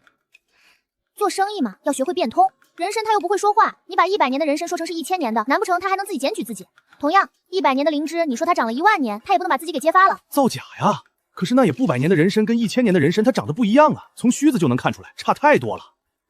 那20岁的人还有长得跟10岁的孩童一样高的呢，怎么说？再者，短小才够精悍，浓缩的都是精品，这个道理我希望你能明白。那你们的意思是，把我单子上列着这些个东西备齐就行，年份什么的那都不重要。算钱吧，50两，25两，40两，15两，就25两，不能再少了。成交。这些东西的实际年份，希望你能保密。那如果当真按照我单子上写的年份来配这些药材，那得花多少银子啊？万年的灵芝肯定是没有了，但就一颗千年的老参就得20万两往上。一会儿你帮我把这些东西送到岳府去，把这单子也送去，然后跟他们收200万两银票，就说是买这些东西的钱。对了，告诉我父亲不用多给，女儿离家多年，承蒙父亲回京就嫁了人，不能在他跟前尽孝，对此我已经很愧疚了，不能再多要父亲的银子，东西多少钱就是多少钱，这是我的一片心意。真管安远侯府要银子？可是为什么让我去要？那你是干什么来了？不是因为3殿下的事儿要对我进行一定的补偿吗？我一不要你，二不要你命，就让你去送个东西，怎么还不乐意似的呢？你看看我脖子，我都被你哥掐成什么样了，连你母妃都说明日给我送押金礼，合着你是一点表示不想有啊？你将来可是要一书成名的人，到时候你让你的读者、你的粉丝们怎么看你？别听李王妃的，她忽悠您呢。她就是想借您的手把那200万两银子弄到手，因为您送去岳府的东西，安远侯不敢不要。是啊，我知道是这个道理啊，我又不傻。那您怎么还上这个当呢？这不叫上当，三哥确实掐了他，他脖子到现在还红着呢。那也应该是3殿下补偿他，关您什么事儿啊？他是因为我才被掐的。你不懂，七嫂说的对，脑子是个好东西，我们得有一个，而且那东西是日用品，不是装饰品，不但得有，还得用。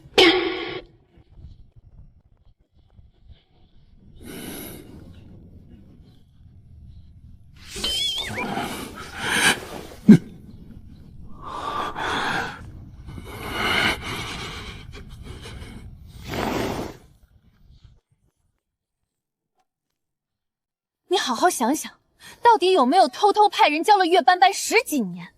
我反正是打死都不信，在没有人教导的情况下，岳斑斑能成长成如今这般，不但写得一手好字，这都敢骗这么一大笔银子了。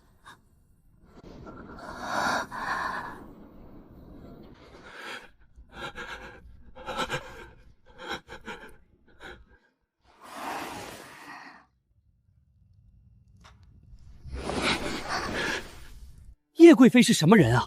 多少年了，叶家一直屹立不倒，她的城府你是猜不透的。也不知道你是哪来的胆子，敢去兰台宫诈剑？我没诈剑，我的花果茶功效本来就好，叶贵妃都认为它值那么多钱。你还说叶贵妃到底为什么认为它值那么多钱？你自己心里没数吗？你跟人家说什么了？说你的花果茶能干什么了？殿下太离谱了！他跟贵妃娘娘说那花果茶喝了之后可以再延更10年。延更是什么意思？殿下懂吗？就是本王懂。它本来就可以延更10年。不信你活10年看看，活久见。不管怎么说，府上的外债算是平了，骗来这么多银子，不但能把外债还清，还能剩下1多半，咱们还是赚了的。你什么意思？让我用我赚来的钱去平离王府从前的账？凭什么？那是我没嫁进来之前欠下的账，你们自己管不好家里的账，我还没说什么呢。现在竟想用我赚来的银子去还过去的钱，你怎么想的？不是你怎么想的？你去兰台宫骗钱，难道不是为了还账吗？不是啊，我就单纯的是为了赚钱啊。那以前的账可怎么办？你想办法啊！难道你身为离王府的总管太监，自家账面上出现了那么大的漏洞，你觉得自己一点责任都没有吗？你管着离王府这么多年，整出来这么多烂摊子，现在就指望我一个下小姑娘来给你收拾，你好意思吗？不要总拿七殿下病着当借口，你由着罪他们做假账，把离王府给整得欠一屁股债，现在还想用我赚的银子还你欠下的钱，你是不是觉得我傻？不必说了，下去。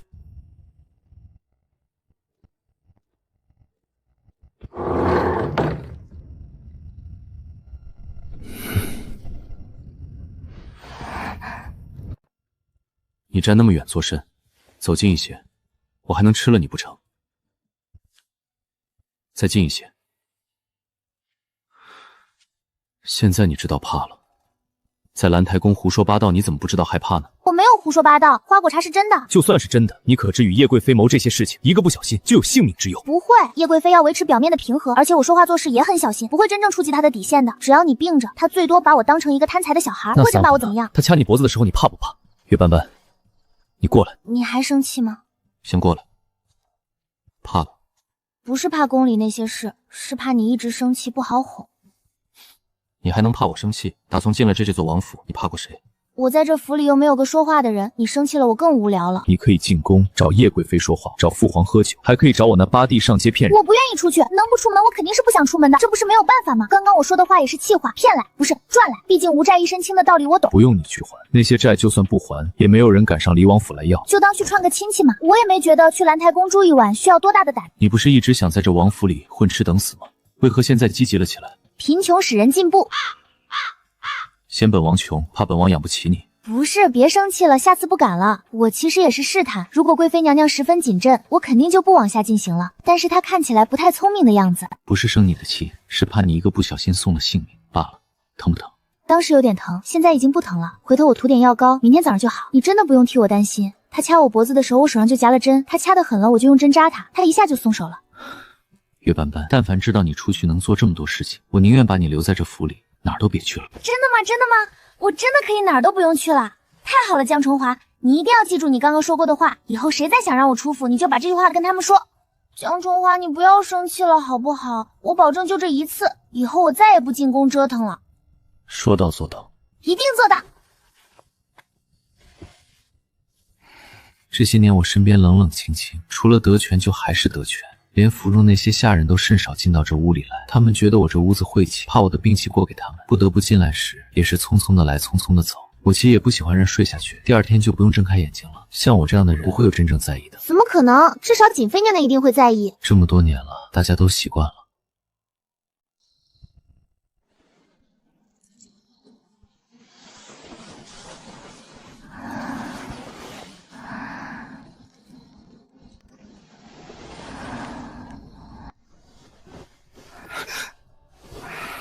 江崇华，我是帮亲不帮理的，我先欺负你，就想替你欺负回来。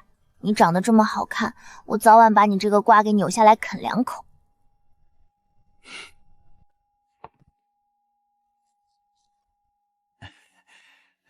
姑娘先坐着喝盏茶，稍等一会儿，我们王妃很快就会出来的。今日穿戴挺朴素啊。不做了，宫中还有事。这些东西公公拿好，我这就回去了。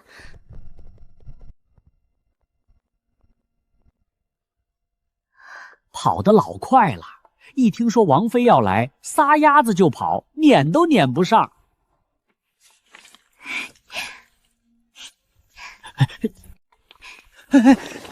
你这样子像是新官人捡绣球，得意全写脸上了。月斑斑，你放过七殿下吧。你管我啊？不是你说的，不好用。他会行的。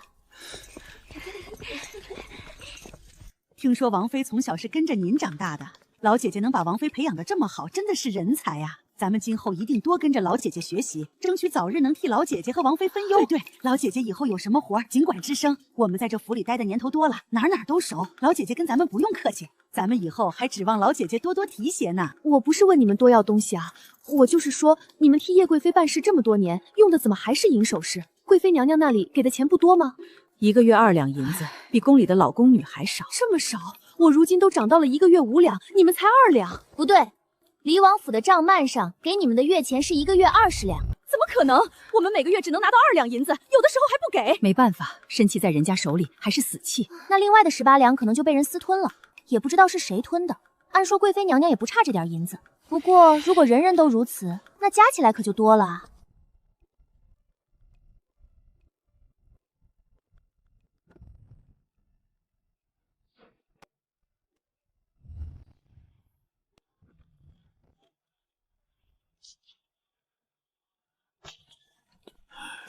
是不是昨天买那些补品的事儿穿帮了？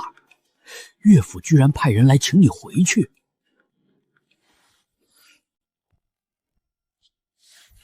要去吗？去吧，他们都派人来请了，不去像我怕了他们似的。会不会是想把昨天那200万两银票要回去？那不是他们给八殿下的吗？八殿下都花完了。八殿下怎么花完了？不是转身就给你送来了吗？对啊，就是搁我这儿花了呀。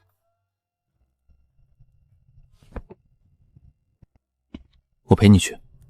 不用不用。月斑斑，你把手给我撒开！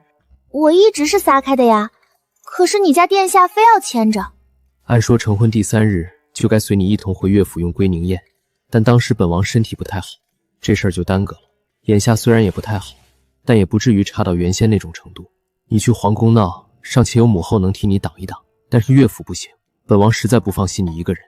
您就别去了，外头风凉，岳府人心更凉。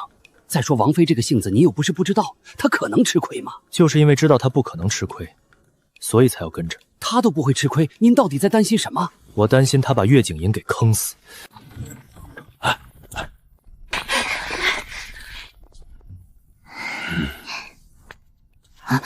干什么干什么？你要干什么？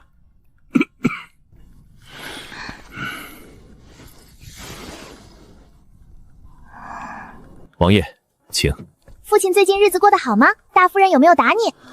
你把嘴给我闭上。好，父亲不让我说，那我就什么都不说。反正那些事你知我知，本就是不该让更多人知道的。女儿已经不能在父亲跟前尽孝，就更不能给父亲麻烦了。父亲慢些，女儿服你。你又在胡扯什么？是您请我们王妃回府的，王妃一直在好好的与您说话，在讨好您，可您为何这般粗鲁，竟对自己的女儿下如此毒手？我们王妃金贵着呢，皇上和皇后娘娘都舍不得推来推去的。侯爷是不是觉得自己的地位凌驾于皇上皇后之上啊？别这样，别这样，你们怎么可以这样说我父亲？我父亲养这一大家子容易吗？看看这一家子人穿金戴银的，哪样不是吸我父亲的血？我父亲老了，血都被他们给吸薄了。你们不心疼我还心疼呢，不要骂我父亲了。斑斑，过来。